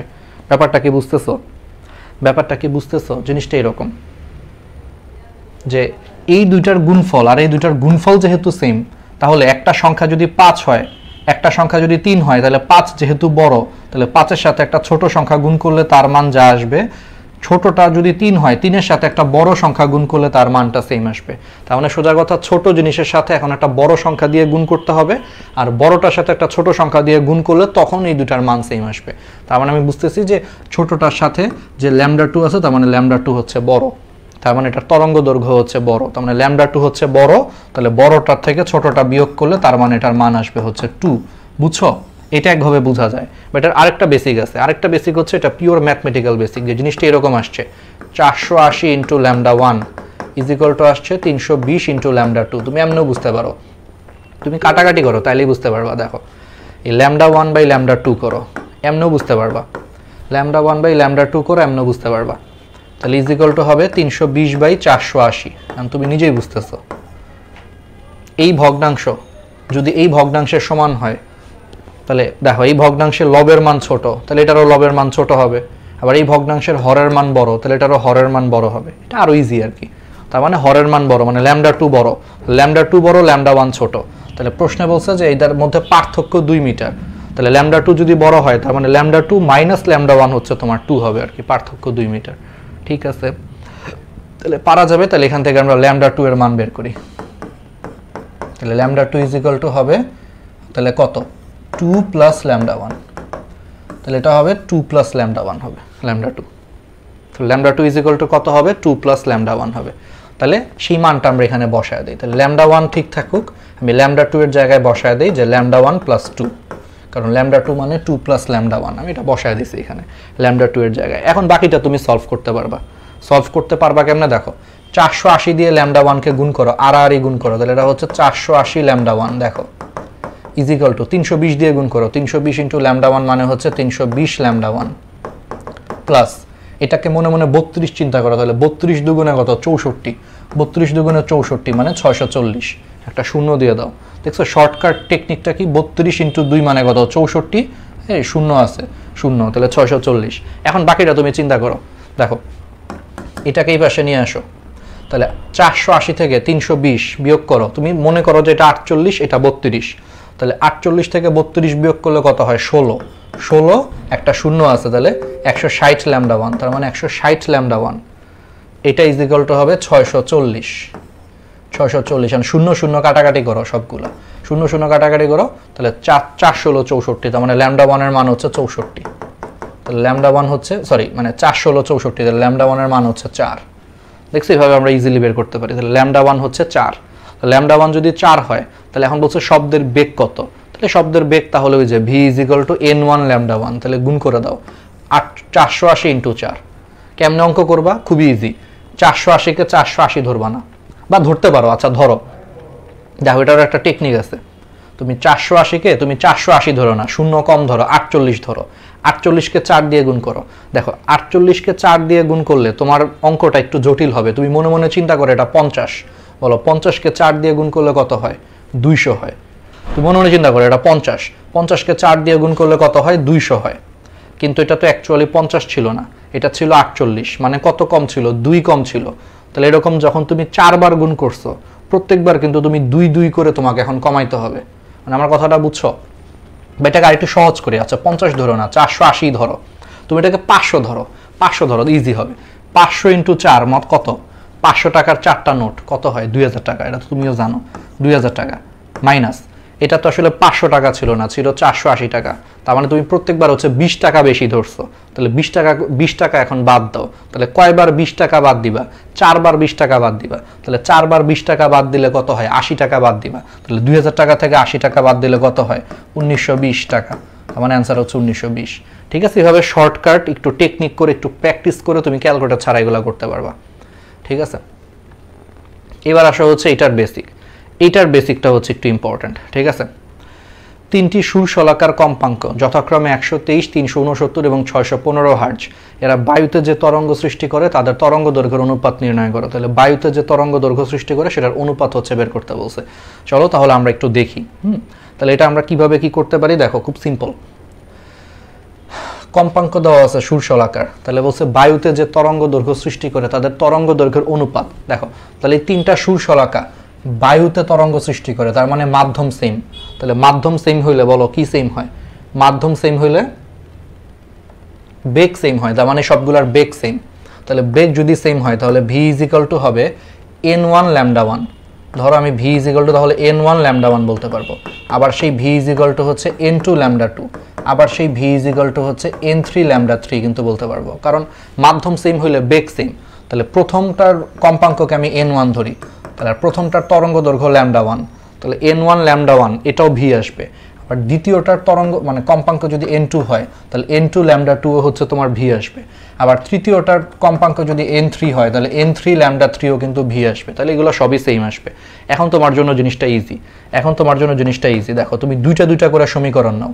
তাহলে আমি এখান থেকে বলতে পারি n1 lambda 1 is equal to হচ্ছে n2 ল্যামডা 2, এটা যেমন সত্যি কথা, আবার একইভাবে বলতে পারি n1 ল্যামডা 1 এটা ইজ ইকুয়াল টু হচ্ছে n3 ল্যামডা 3, একই কথা।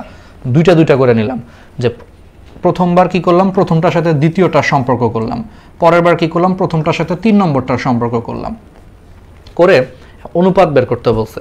তাহলে ল্যামডা 1 বাই ল্যামডা 2 বের করি। তাহলে ল্যামডা 1 বাই ল্যামডা 2, তাহলে উল্টায়া যাবে, তাহলে এটা হবে n2 বাই n1 হবে। বুঝতেই পারতেছো যে এটা গুণাকারে আছে, এখানে ভাগ আসবে, এটা গুণাকারে আছে, n1 ভাগ আসবে। এখন দেখো n2 এর মান কত? 369, n1 এর মান কত? 123, তাহলে এটা হচ্ছে 369 ভাগ 123। দেখো কত আসে, এটা তুমি পারবা।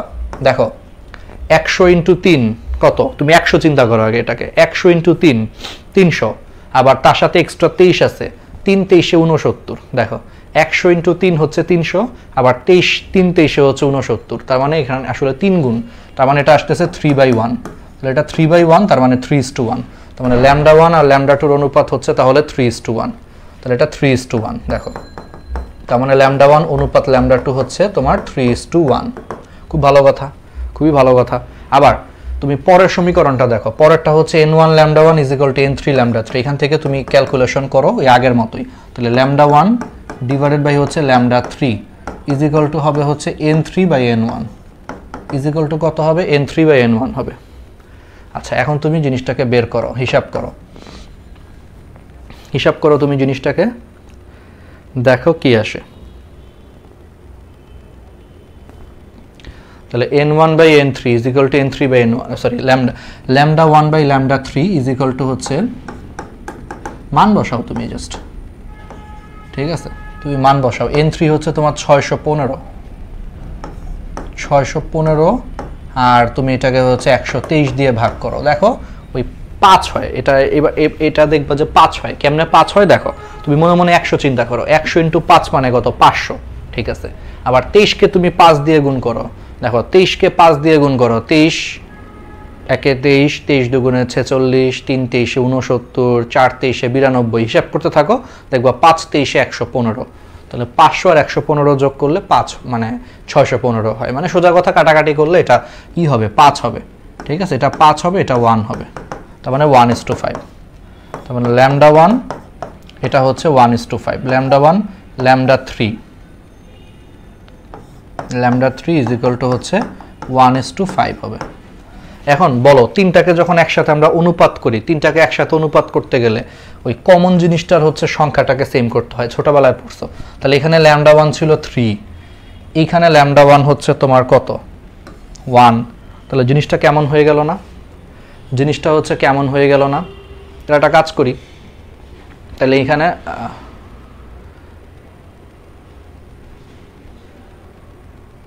আচ্ছা 1 মিনিট, সরি এটা একটু উল্টো আসছে, 5/3 হবে, সরি আমি একটু এখানে করছি, এটা তো উপরেরটা 5 আর এটা হচ্ছে 1, 5:1 হবে, 1:5 না, সরি হ্যাঁ একটু একটু করছি, ভুল করছিলাম। আচ্ছা দাঁড়াও, তাহলে এটা হচ্ছে 5:1 হবে, যেটা 5 আসছে আর এটা 1 আসছে, এটা হচ্ছে 5:1। আচ্ছা তাহলে এখানে দেখো, এখানে এখন খেয়াল করে দেখো যে ল্যামডা 1 হচ্ছে এখানে 3, এখানে ল্যামডা 1 হচ্ছে 5। তাহলে নিয়ম হচ্ছে কমন যে জিনিসটা আছে, কমন জিনিসটাকে হচ্ছে সেম না করলে তুমি কখনো তিনটাকে একসাথে অনুপাত আকারে লিখতে পারবে না। তাহলে এখানে কমন কোনটা? ল্যামডা 1। তাহলে এখানে ল্যামডা 1 3, এখানে ল্যামডা 1 আছে 5। তাহলে এটাকে কমন করার জন্য কত করতে পারো? 5 এবং 3 কে কমন করার জন্য 15 বানাইতে পারো দুইটারে। বলো এটারে 15 বানাইতে গেলে কত দিয়ে গুণ করতে হবে? 5 দিয়ে গুণ করতে হবে। তাহলে দুই পাশে 5 দিয়ে গুণ করলে এটা হবে 15:5।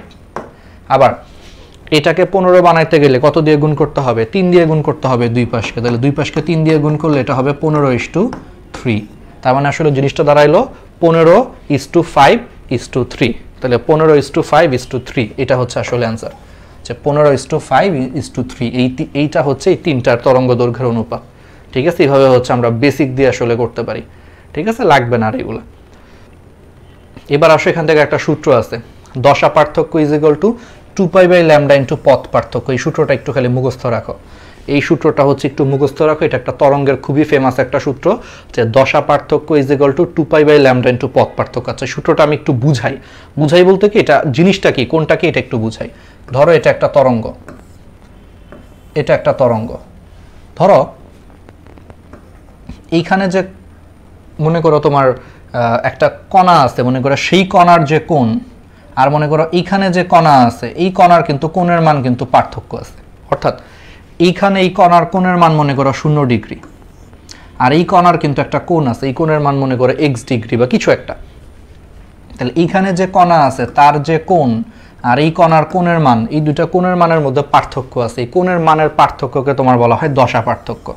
তাহলে বুঝতে পারছো, দশা পার্থক্য মানে আসলে কোণের পার্থক্য বোঝায়। অর্থাৎ এই কণার কোণ আর এই যে এই কণার কোণ, এই দুইটা কোণের যে পার্থক্য এটাকে দশা পার্থক্য বলে।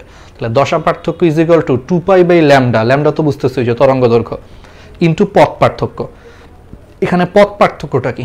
পথ পার্থক্য হচ্ছে এই কণাটা এখানে আছে আর এই কণাটা x অক্ষ বরাবর চিন্তা করলে, সেইখানে আছে। তাহলে এই কণা এবং এই কণার x অক্ষ বরাবর দূরত্ব হচ্ছে এটা, এটাকে বলা হয় পথ পার্থক্য। তাহলে কি বুঝছো? পথ পার্থক্য হচ্ছে x অক্ষ বরাবর দুইটা কণার যে দূরত্ব, সেই দূরত্বকে বলা হয় পথ পার্থক্য। আর দশা পার্থক্য হচ্ছে দুইটা কণার যে কোণের যে পার্থক্য, এটাকে বলা হয় দশা পার্থক্য। তাহলে দশা পার্থক্য ইজ ইকুয়াল টু 2π/λ ইন্টু পথ পার্থক্য। এটা হচ্ছে সূত্র আর কি, এটা একটু মনে রাখবা, এটা অনেক কাজে লাগবে। অনেক ছোট ছোট এমসিকিউ, ছোট ছোট ম্যাথে এগুলা কাজে লাগে। এগুলা দরকার নাই, ঠিক আছে, হাবিজাবি দরকার নেই এগুলা। এখন একটা জিনিস খুবই ইম্পর্টেন্ট, পরপর দুইটা নিস্পন্দ বিন্দুর দূরত্ব হচ্ছে λ/2। আচ্ছা পরপর দুইটা নিস্পন্দ বিন্দুর দূরত্ব হচ্ছে λ/2। জাস্ট এইটুকু বেসিক তোমার লাগবে, আর কিছু লাগবে না এখান থেকে। এটা একটু মাথায় রাখবে, এটা হঠাৎ করে মেডিকেলে দিতে পারে যে পরপর দুইটা নিস্পন্দ বিন্দু বা পরপর দুইটা সুস্পন্দ বিন্দুর দূরত্ব হচ্ছে λ/2। আচ্ছা এটা আবার কি বোঝায়? আচ্ছা এটার একটা ইন্টারেস্টিং ফ্যাক্ট আছে। ধরো এটা একটা তরঙ্গ, এইখানে আমি ছবি আঁকি তাহলে আরো বুঝতে পারবা। ধরো এটা একটা তরঙ্গ, এটা একটা তরঙ্গ, ঠিক আছে। তাহলে এই তরঙ্গের দেখো, ধরো এই তরঙ্গটাকে আর একটু বড় করে আঁকি তাহলে আর একটু বুঝতে ইজি হবে, ঠিক আছে। আর একটু বড় করে আঁকি। এই তরঙ্গের দেখো এই বিন্দুটা কি সাম্যাবস্থায় আছে। তাহলে সাম্যাবস্থায় যেই বিন্দু থাকে তাকে বলা হয় নিস্পন্দ বিন্দু। সাম্যাবস্থায় যেই বিন্দু থাকে তাকে কি বলে? নিস্পন্দ বিন্দু বলে। তাহলে এটা সাম্যাবস্থায় আছে, এই বিন্দুটাও কি সাম্যাবস্থায় আছে। তাহলে আমাকে তো একটা জিনিস তো তুমি বুঝতেছো যে এইখান থেকে যে এইটুকু পর্যন্ত, এইটা তো বুঝতেছো যে এখান থেকে এইটুকু পর্যন্ত কিন্তু ল্যামডা, কারণ আমরা বুঝাইছিলাম যে এই যে একটা তরঙ্গ শীর্ষ আর একটা তরঙ্গ পাদ, এই দুইটা মিলে কিন্তু টোটাল তরঙ্গ দৈর্ঘ্য ল্যামডা গঠিত হয়। আমরা কিন্তু এগুলো পড়াইছি। তাহলে এইটুকু হচ্ছে ল্যামডা। এর মধ্যে দেখো যেই বিন্দুটা সাম্যাবস্থায় থাকে তাকে নিস্পন্দ বিন্দু বলে। তাহলে এটা একটা নিস্পন্দ বিন্দু, এটা একটা নিস্পন্দ বিন্দু। তাহলে দেখো তো এটা কি? তাহলে এইটুকু ডিস্টেন্সটা হচ্ছে পরপর দুইটা নিস্পন্দ বিন্দুর দূরত্ব, রাইট? তাহলে পরপর দুইটা নিস্পন্দ বিন্দুর দূরত্ব তাহলে কত হবে দেখো, এই পুরাটা হচ্ছে ল্যামডা, তাহলে তুমি ছবি দেখেই বুঝতেছো যে তাহলে এইটুকু হচ্ছে ল্যামডার অর্ধেক, তার মানে এইটুকু কত হবে, λ/2 হবে। তাহলে এটাই বলছে যে পরপর দুইটা নিস্পন্দ বিন্দুর দূরত্ব হচ্ছে λ/2, বুঝছো? এটা একটা নিস্পন্দ বিন্দু। নিস্পন্দ মানে কি? নি মানে নাই, নি মানে নাই, স্পন্দন নাই, মানে এখানে কোনো কম্পন নাই, অর্থাৎ এই বিন্দুটা সাম্যাবস্থায় আছে, সে উপরেও নাই নিচেও নাই, সে নিস্পন্দ, তার কোনো স্পন্দন নাই, এটাকে বলা হয় নিস্পন্দ বিন্দু। তাহলে নিস্পন্দ বিন্দু হচ্ছে যারা সাম্যাবস্থায় থাকে। তাহলে এটা একটা নিস্পন্দ বিন্দু, এটা একটা নিস্পন্দ বিন্দু। তাহলে পরপর দুইটা নিস্পন্দ বিন্দুর যে মধ্যবর্তী দূরত্ব এটাকে বলা হয় λ/2, কারণ পুরাটা যদি ল্যামডা হয় বুঝতেই পারতেছো এইটুকু হচ্ছে অর্ধেক, মানে λ/2 হবে। ঠিক আছে, পারা যাবে, এটাই বলছে। তাহলে পরপর দুইটা নিস্পন্দ বিন্দুর দূরত্ব λ/2। আবার পাশে লিখে রাখো পরপর দুইটা সুস্পন্দ বিন্দুর দূরত্ব λ/2, পরপর দুইটা সুস্পন্দ বিন্দুর দূরত্ব λ/2। আচ্ছা, সুস্পন্দ বিন্দু কোনটা? সুস্পন্দ বিন্দু হচ্ছে তরঙ্গ শীর্ষ বা তরঙ্গ পাদে যারা থাকে তাদেরকে সুস্পন্দ বিন্দু বলে। দেখো এই বিন্দুটা তরঙ্গ শীর্ষে আছে, তাহলে এটা একটা সুস্পন্দ বিন্দু। আবার দেখো এই বিন্দুটা তরঙ্গ পাদে আছে, এটাও একটা সুস্পন্দ বিন্দু। তাহলে পরপর দুইটা সুস্পন্দ বিন্দু মানে এটা আর এই যে এটা, এই পরপর দুটো সুস্পন্দ বিন্দুর দূরত্বটাকে বলা হয় λ/2। এটাও λ/2, হিসাব করে দেখো এটাও কিন্তু আসলে λ/2 আসবে, কারণ বুঝতেই পারতেছো এটা একটা সুস্পন্দ বিন্দু আর এটা আরেকটা সুস্পন্দ বিন্দু। তাহলে পরপর দুটো সুস্পন্দ বিন্দুর দূরত্ব তুমি খেয়াল করে দেখো λ/2 আসবে, ইজি। ঠিক আছে, λ/2 আসবে, ইজি। তাহলে বুঝতেই পারতেছো, তাহলে এগুলা পারা যাবে, পারা যাবে, পারা যাবে, এগুলা জীবনও আসবে না পরীক্ষায়। এবার আসা হচ্ছে অগ্রগামী তরঙ্গ। আচ্ছা, অগ্রগামী তরঙ্গ কি? চলো আমরা একটু দেখার চেষ্টা করি। অগ্রগামী তরঙ্গ হচ্ছে, তাহলে কোনো তরঙ্গ যদি, দেখো এই যে কোনো তরঙ্গ যদি কোনো বিস্তৃত মাধ্যমের এক স্তর হতে অন্য স্তরে সঞ্চালিত হয়, অগ্রগামী শব্দটার মানে হচ্ছে সে সামনের দিকে আগায় যাবে, বুঝতে পারছো? তাহলে কোনো তরঙ্গ যদি কোনো বিস্তৃত মাধ্যমের এক স্তর থেকে অন্য স্তরে সঞ্চালিত হয়ে ক্রমাগত হচ্ছে সম্মুখের দিকে অগ্রসর হতে থাকে, তাহলে এক স্তর থেকে অন্য স্তরে হচ্ছে সঞ্চালিত হয়ে ক্রমাগত সে সম্মুখের দিকে বা সামনের দিকে অগ্রসর হতে থাকে, তবে তাকে হচ্ছে অগ্রগামী তরঙ্গ বা চলমান তরঙ্গ বলে। ঠিক আছে, তাহলে বিস্তৃত মাধ্যমের এক স্তর হতে অন্য স্তরে হচ্ছে সঞ্চালিত হয়ে ক্রমাগত হচ্ছে সম্মুখ দিকে অগ্রসর হতে থাকে, তাকে কি বলা হয়? অগ্রগামী তরঙ্গ বা চলমান তরঙ্গ বলে। যেমন পুকুরের পানিতে ঢিল ছুঁড়লে আর তরঙ্গ সৃষ্টি হয়, এটা একটা অগ্রগামী তরঙ্গ, কারণ ঢেউটা সামনে হচ্ছে ছড়ায় পড়ে। তারপরে বক্তা কথা বললে শব্দ উৎপন্ন হয়, সেই শব্দটা সামনের দিকে ছড়ায় পড়ে, মানে অগ্রগামী মানে কি? সামনের দিকে ছড়ায় পড়বে। তাহলে তরঙ্গগুলো আলটিমেটলি সামনের দিকে ছড়ায় পড়ে, অগ্রগামী তরঙ্গ। এবার আসা হচ্ছে অগ্রগামী তরঙ্গের হচ্ছে আমরা একটু বৈশিষ্ট্যগুলা দেখি, যে কোনো মাধ্যমের একই প্রকার কম্পনের কারণে। ওকে ওকে, একটু মনে হয় আমাদের প্রবলেম হয়েছিল, দাঁড়াও একটু মনে হয় প্রবলেম হয়েছিল, এখন মনে হয় আবার ঠিক হয়ে গেছে না নাকি?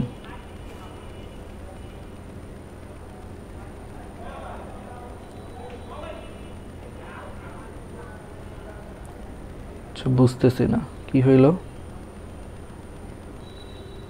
একটু দাঁড়াও। হ্যাঁ, ভিডিও মনে হয় আটকে গেছে, বুঝলাম না। এখন মনে হয় ঠিক আছে না? একটু দেখো তো ভিডিওটা, একটু মনে হয় মাঝখানে নেট একটু হালকা নাড়াচাড়া করছিল। হ্যাঁ, সুফিয়া, সুফিয়া ওয়ালাইকুম আসসালাম, একটু মনে হয় নাড়াচাড়া করছিল না? এখন কি ঠিক আছে? একটু আমাকে জানাও।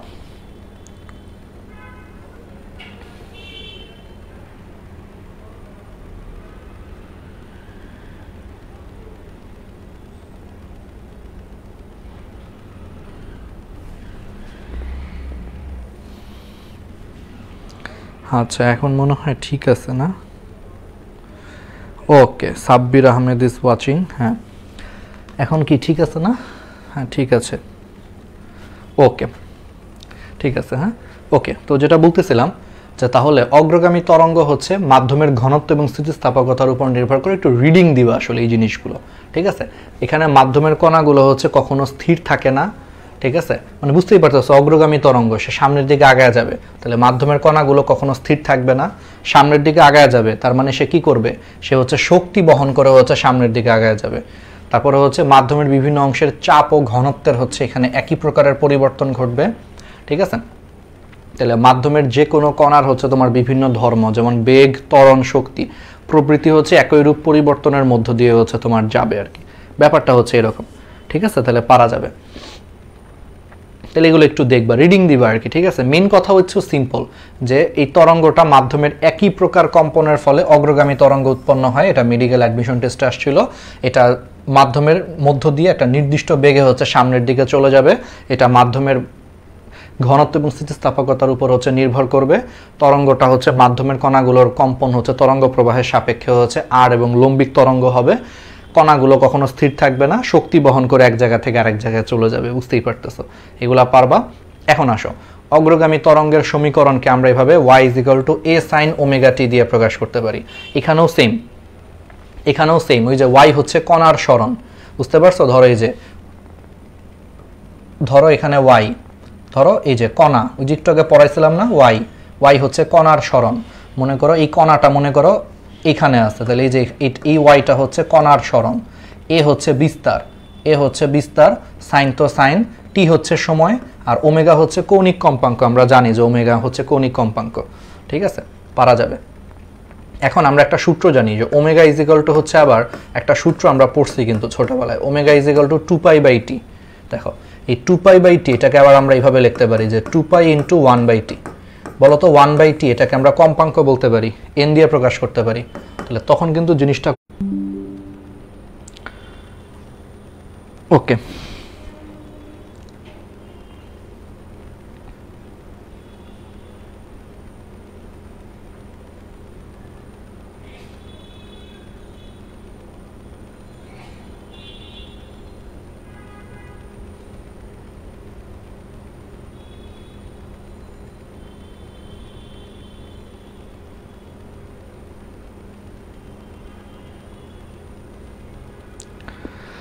আচ্ছা সরি, হ্যাঁ আমাদের এখানে আসলে একটু নেট প্রবলেম করতেছিল, আমি অফ করে আবার অন করছি। হোপফুলি এখন ঠিক থাকবে। আসলে একটু মাঝে মাঝে আসলে প্রবলেম করতে পারে, তো সরি। আসলে আমাদের তো দুইটা নেটের লাইন, বুঝছো, আরেকটা নেটের লাইনে ট্রাই করলাম, ওইটা দিয়ে এখন মনে হয় ঠিক আছে। হ্যাঁ দেখো তো ঠিক আছে মনে হয়। হ্যাঁ একটু দুঃখিত আসলে, যেটা নিয়ে একটু প্রবলেম করতেছিল। ওকে, এখন ঠিক থাকার কথা। ঠিক আছে, তাহলে যেটা বলতেছিলাম যে এটা একটু দেখো, তাহলে যেটা বলতেছিলাম মনে হয় এখন ঠিক আছে না? আমাদেরকে একটু জানাও যে এখন ঠিক আছে কিনা সাউন্ড, বা এখন সব কিছু তোমরা দেখতে পারছো কিনা। হ্যাঁ একটু দুইটা নেটের লাইন তো, একটা একটু প্রবলেম করছে, আমি একটু আরেকটা দেখতেছি। ওকে ঠিক আছে, তাহলে দেখো, তাহলে যেটা বলতেছিলাম যে ওমেগা = তোমার 2π/t, বুঝছো? তাহলে ওমেগা = 2π/t, তাহলে তো বুঝতেই পারছো যে তখন এই 2π × 1/t কে হচ্ছে আমরা কম্পাঙ্ক বলতে পারি, n বলতে পারি, তাহলে তখন ওমেগা = 2πn চলে আসবে। ঠিক আছে, তাহলে ওমেগা = 2πn আসলে তাহলে তো বুঝতেই পারতেছো y = a sin omega t, বা a sin তখন 2πn × t লেখা যায়। ওমেগার বদলে জাস্ট আমরা 2πn বলতে পারি কম্পাঙ্ক। ঠিক আছে, এটা আমরা পারবো। এখন এখান থেকে একটা সমীকরণ আসছে, ওই একটু আগে যেটা পড়াইছিলাম, y = a sin 2π/λ × vt - x। এটাই হচ্ছে অগ্রগামী তরঙ্গের সমীকরণ। তাহলে খুবই ইম্পর্টেন্ট, এই সূত্রটা একটু মাথায় রাখবা, যেখান থেকে পরবর্তীতে সূত্রের প্রমাণ করে আমরা আনতে পারি এটা হচ্ছে অগ্রগামী তরঙ্গের সমীকরণ। এই সমীকরণের কোনটা কি তোমাদের নিশ্চয়ই মনে আছে। y হচ্ছে ওই যে কণার সরণ, এই যে ধর এই কণাটা হচ্ছে x অক্ষ থেকে এইটুকু দূরত্বে আছে, এটা হচ্ছে কণার সরণ হচ্ছে y। এ হচ্ছে বিস্তার, মনে করে দেখো এই যে এটা হচ্ছে বিস্তার এ। ল্যামডা হচ্ছে তরঙ্গ দৈর্ঘ্য, ভি হচ্ছে তরঙ্গের বেগ, আর এক্স হচ্ছে ওই যে আমরা যেই কণার সরণ চিন্তা করতেছি সেই কণাটা মূলবিন্দু থেকে এক্স অক্ষ বরাবর কতটুকু দূরত্বে আছে সেটা হচ্ছে এক্স। বুঝছো, এক্স হচ্ছে যেই কণার সরণ আমরা চিন্তা করতেছি সেই কণাটা মূলবিন্দু থেকে এক্স অক্ষ বরাবর যতটুকু দূরত্বে আছে সেটা হচ্ছে এক্স আর কি। ঠিক আছে, তাহলে হোপফুলি এই জিনিসগুলো হচ্ছে আমরা পারবো। এই বেসিকগুলো আসলে দরকার মেইনলি। আচ্ছা এখন আসো জানার বিষয়, এই জানার বিষয়টা হচ্ছে একটু জানতে হবে। কণার সরণ y এবং বেগ এর মধ্যে দশা পার্থক্য হচ্ছে 90 ডিগ্রি। আচ্ছা দশা পার্থক্য মানে কি? আমরা একটু আগে বুঝাইছি তোমাদেরকে, দেখো দশা পার্থক্য মানে হচ্ছে কোণের পার্থক্য, বুঝাইছি না? আচ্ছা দশা পার্থক্য মানে কি? দশা পার্থক্য মানে হচ্ছে কোণের পার্থক্য। তাহলে দেখো কণার সরণ হয় ওয়াই অক্ষ বরাবর। খেয়াল করো, মাধ্যমের কোনো একটা কণা হচ্ছে ওয়াই অক্ষ বরাবর কম্পিত হয়, তাহলে কণার সরণ হচ্ছে ওয়াই অক্ষ বরাবর, আর তরঙ্গের বেগ হচ্ছে সামনের দিকে মানে এক্স অক্ষ বরাবর। তাহলে দেখো, তরঙ্গের বেগ হচ্ছে এক্স অক্ষ বরাবর সামনের দিকে, আর কণার সরণ হচ্ছে ওয়াই অক্ষ বরাবর। তাহলে ওয়াই অক্ষ এবং এক্স অক্ষের মধ্যবর্তী কোণ কত? 90 ডিগ্রি। এই জন্য বলা হচ্ছে যে কণার সরণ এবং বেগের মধ্যবর্তী দশা পার্থক্য হচ্ছে 90 ডিগ্রি। আর আমি যদি এই যে কণার সরণ, ঠিক আছে, এই কণার সরণকে যদি ফার্স্টে একবার সময় সাপেক্ষে ডিফারেন্সিয়েশন করি, দেখো ফিজিক্সে পড়ছো, কোন একটা সরণকে সময় সাপেক্ষে ডিফারেন্সিয়েশন করলে কণার বেগ পাওয়া যায়। যেহেতু এখানে ওয়াই হচ্ছে কণার সরণ, তাহলে সরণকে সময় সাপেক্ষে ডিফারেন্সিয়েশন করলে কণার বেগ পাওয়া যায়। পরবর্তীতে এই কণার যে বেগ পাইছি, সেই কণার বেগকে যদি আমি সময়ের সাপেক্ষে আবার ডিফারেন্সিয়েশন করি তাহলে ত্বরণ পাওয়া যায়। কণার কি পাওয়া যায়? তখন ত্বরণ পাওয়া যায়। এবং আমরা এখান থেকে প্রমাণ করতে পারি যে কণার ত্বরণ, এই এটা কিন্তু ত্বরণ। আচ্ছা, এটাকে বড় হাতের এ দিয়ে লিখি, কারণ নয়তো ছোট হাতের এ দিয়ে লিখলে তুমি বিস্তার ভাবতে পারো। ঠিক আছে, এই কণার ত্বরণ হচ্ছে কণার সরণের বিপরীতমুখী, অর্থাৎ সমানুপাতিক -y আসে। আচ্ছা, এটা কেমনে আসে চলো আমরা একটু হালকা করে দেখাই। দেখো, আমরা এইমাত্র পড়ছি y = a sin 2π/λ × vt - x। দেখো, আমি একটু তোমাদেরকে হালকা করে একটু বুঝাই, এটা একটু জাস্ট বেসিক। 2π/λ × vt - x। দেখো, এটা হচ্ছে কণার সরণ। তাহলে আমরা কি বলছি যে সরণকে সময় সাপেক্ষে ডিফারেন্সিয়েশন করি। সরণকে সময়ের সাপেক্ষে ডিফারেন্সিয়েশন করলে আমরা কি পাবো? কণার বেগ পাবো। তাহলে কণার বেগ বড় হাতের v, এটা ইজিক্যাল টু হবে সময়কে মানে সরণকে ডিফারেন্সিয়েশন করলে। বলো, সরণের মধ্যে কি আছে? সাইন আছে। তোমরা একটু ম্যাথমেটিক্স চিন্তা করো, সাইনকে ডিফারেন্সিয়েশন করলে কি পাওয়া যায়? কস পাওয়া যায়। তার মানে v = হবে কস সামথিং হবে। সেমভাবে আমরা যদি এই ভিকে যখন সময় সাপেক্ষে আবার ডিফারেন্সিয়েশন করব, বেগকে সময় সাপেক্ষে ডিফারেন্সিয়েশন করলে ত্বরণ পাওয়া যায়, কণার ত্বরণ। তো আমরা এটা ম্যাথমেটিক্যালি প্রমাণ করতে পারি, যেখানে তো সূত্রের প্রমাণ তো আমাদের দরকার নাই ফিজিক্সে, মেডিকেলের জন্য তার সূত্রের প্রমাণ দরকার নাই, কিন্তু ম্যাথমেটিক্যালি প্রমাণ করতে পারি যে কণার ত্বরণ হচ্ছে কণার সরণের সমানুপাতিক কিন্তু বিপরীতমুখী, অর্থাৎ -y।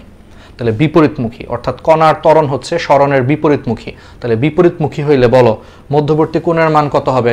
180 ডিগ্রি হবে। এই জন্য বলা হচ্ছে যে কণার সরণ এবং কণার ত্বরণ এই দুইটার মধ্যে দশা পার্থক্য মানে কোণের পার্থক্য হচ্ছে 180 ডিগ্রি। বুঝতে পারছো? কারণ কণার ত্বরণ কণার সরণের বিপরীতমুখী, সো বিপরীত মানে 180 ডিগ্রি, অর্থাৎ এই দুইটার মধ্যে কোণের পার্থক্য বা দশা পার্থক্য হচ্ছে 180 ডিগ্রি। কারণ দশা পার্থক্য মানে কোণের পার্থক্য বোঝায়, বুঝছো? তাহলে এটা যদি বিপরীতমুখী হয় তাহলে এই দুইটার মধ্যে দশা পার্থক্য বা কোণের পার্থক্য কত হবে? 180 ডিগ্রি হবে। এই জন্য সরণ এবং ত্বরণের দশা পার্থক্য 180 ডিগ্রি, আর সরণের সাথে বেগের দশা পার্থক্য হচ্ছে 90 ডিগ্রি। মনে রাখবা, এগুলা জীবনও আসবে না, এইসব ম্যাথ ট্যাথ জীবনও আসবে না, বাদ।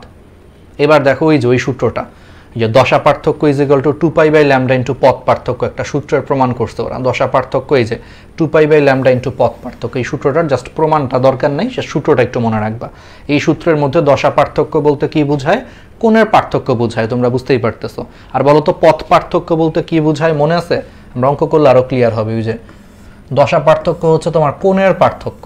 দেখো, কোণের পার্থক্য, ধরো এইখানে একটা কণা আছে, এই কণার যে কোণ, আর এখানে মনে করা একটা কণা আছে, এই দুইটা কণার কোণের যে পার্থক্য এটা হচ্ছে দশা পার্থক্য। আর পথ পার্থক্য হচ্ছে এইখানের কণাটা আছে এক্স অক্ষের উপর, আর এইখানের কণাটা হচ্ছে এক্স অক্ষ বরাবর চিন্তা করলে এখানে আছে। তাহলে এই দুইটা কণার এক্স অক্ষ বরাবর দূরত্বটাকে বলা হয় পথ পার্থক্য। তাহলে এই দুইটা কণার এক্স অক্ষ বরাবর দূরত্বটাকে বলা হয় পথ পার্থক্য, আর এই দুইটা কণার কোণের পার্থক্যকে বলা হয় দশা পার্থক্য। তাহলে দশা পার্থক্য = 2π/λ × পথ পার্থক্য। ঠিক আছে, তাহলে আমরা এই জিনিসগুলো হচ্ছে আমরা পারবো। ঠিক আছে, পারা যাবে। এখন আসো একটা ইন্টারেস্টিং জিনিস। দুইটা কণার পথ পার্থক্য যদি তোমার 0, λ, 2λ এগুলা হয়, তাহলে দশা পার্থক্য হচ্ছে 0, 2π, 4π এগুলা হবে। অর্থাৎ এই ক্ষেত্রে কণাগুলো হচ্ছে সমদশা সম্পন্ন হবে। ঠিক আছে, সমদশা সম্পন্ন। আচ্ছা, কিভাবে এই জিনিসটা একটু বলি। দেখো, দশা পার্থক্য = 2π/λ ইন্টু হচ্ছে তোমার কত? 2π/λ ইন্টু হচ্ছে তোমার মানে ইন্টু পথ পার্থক্য, এটা হচ্ছে সূত্র। তাহলে এই ক্ষেত্রে বলতেছি যে পথ পার্থক্য যদি 0, λ, 2λ এগুলা হয়, তাহলে দশা পার্থক্য হচ্ছে 0, 2π, 4π সমদশা সম্পন্ন হয়। আচ্ছা, এটার একটা এক্সাম্পল আমি তোমাদেরকে একটু বেসিক বুঝাই। দেখো, তোমাদের কি কোনো কিছু বুঝতে কঠিন লাগলে তোমরা আমাদেরকে হচ্ছে কমেন্টে জানাও। তোমাদের কমেন্টগুলো আমি আর দেখতেছি না। হ্যাঁ, তোমাদের কমেন্টগুলো হচ্ছে আমি একটু দেখি, দাঁড়াও। হ্যাঁ, বৃষ্টি শুরু হয়েছে, এটার জন্যই।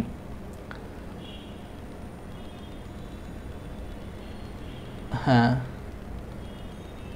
ওকে।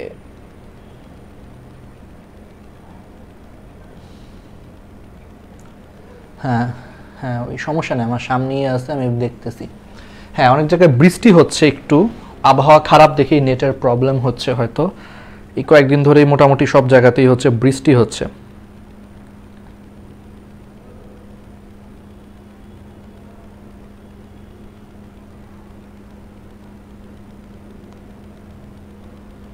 ওকে, ঠিক আছে। এতক্ষণে আমি তোমাদের কমেন্টগুলোকে আমি আসলে দাঁড়াও, একটু দাঁড়াও। হ্যাঁ,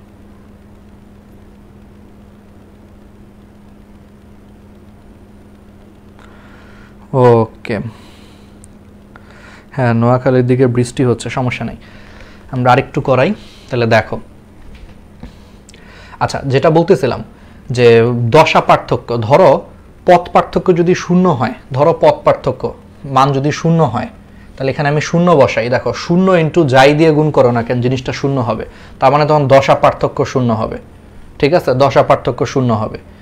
তাহলে পথ পার্থক্য শূন্য হইলে দশা পার্থক্য শূন্য হবে। আচ্ছা, এবার ধরো পথ পার্থক্য কোনো কারণে ল্যামডা হইলো। দেখো, পথ পার্থক্য যদি ল্যামডা হয়, দেখো ল্যামডা ইন্টু 2π/ল্যামডা, তখন কি হবে? এই ল্যামডা কাটাকাটি চলে যাবে, তাহলে তখন দশা পার্থক্য হবে 2π। তার মানে পথ পার্থক্য ল্যামডা হইলে দশা পার্থক্য হবে 2π, বুঝো। আবার পথ পার্থক্য যদি 2λ হয়, তাহলে এটার বদলে আমরা 2λ বসাবো। 2λ ইন্টু ল্যামডা, দেখো নিচের ল্যামডা উপরের ল্যামডা কাটাকাটি, যেখানে 2 হবে, 2 দুগুণে 4, তাহলে 4π হবে। তাহলে দশা পার্থক্য হচ্ছে তখন কত হবে? যেমন দেখো এখানে 2λ যদি বসাই, ল্যামডা কাটাকাটি চলে যাবে, 2 দুগুণে 4, তাহলে 4π, তাহলে দশা পার্থক্য হবে 4π। এরকম হইলে কণাগুলো সমদশা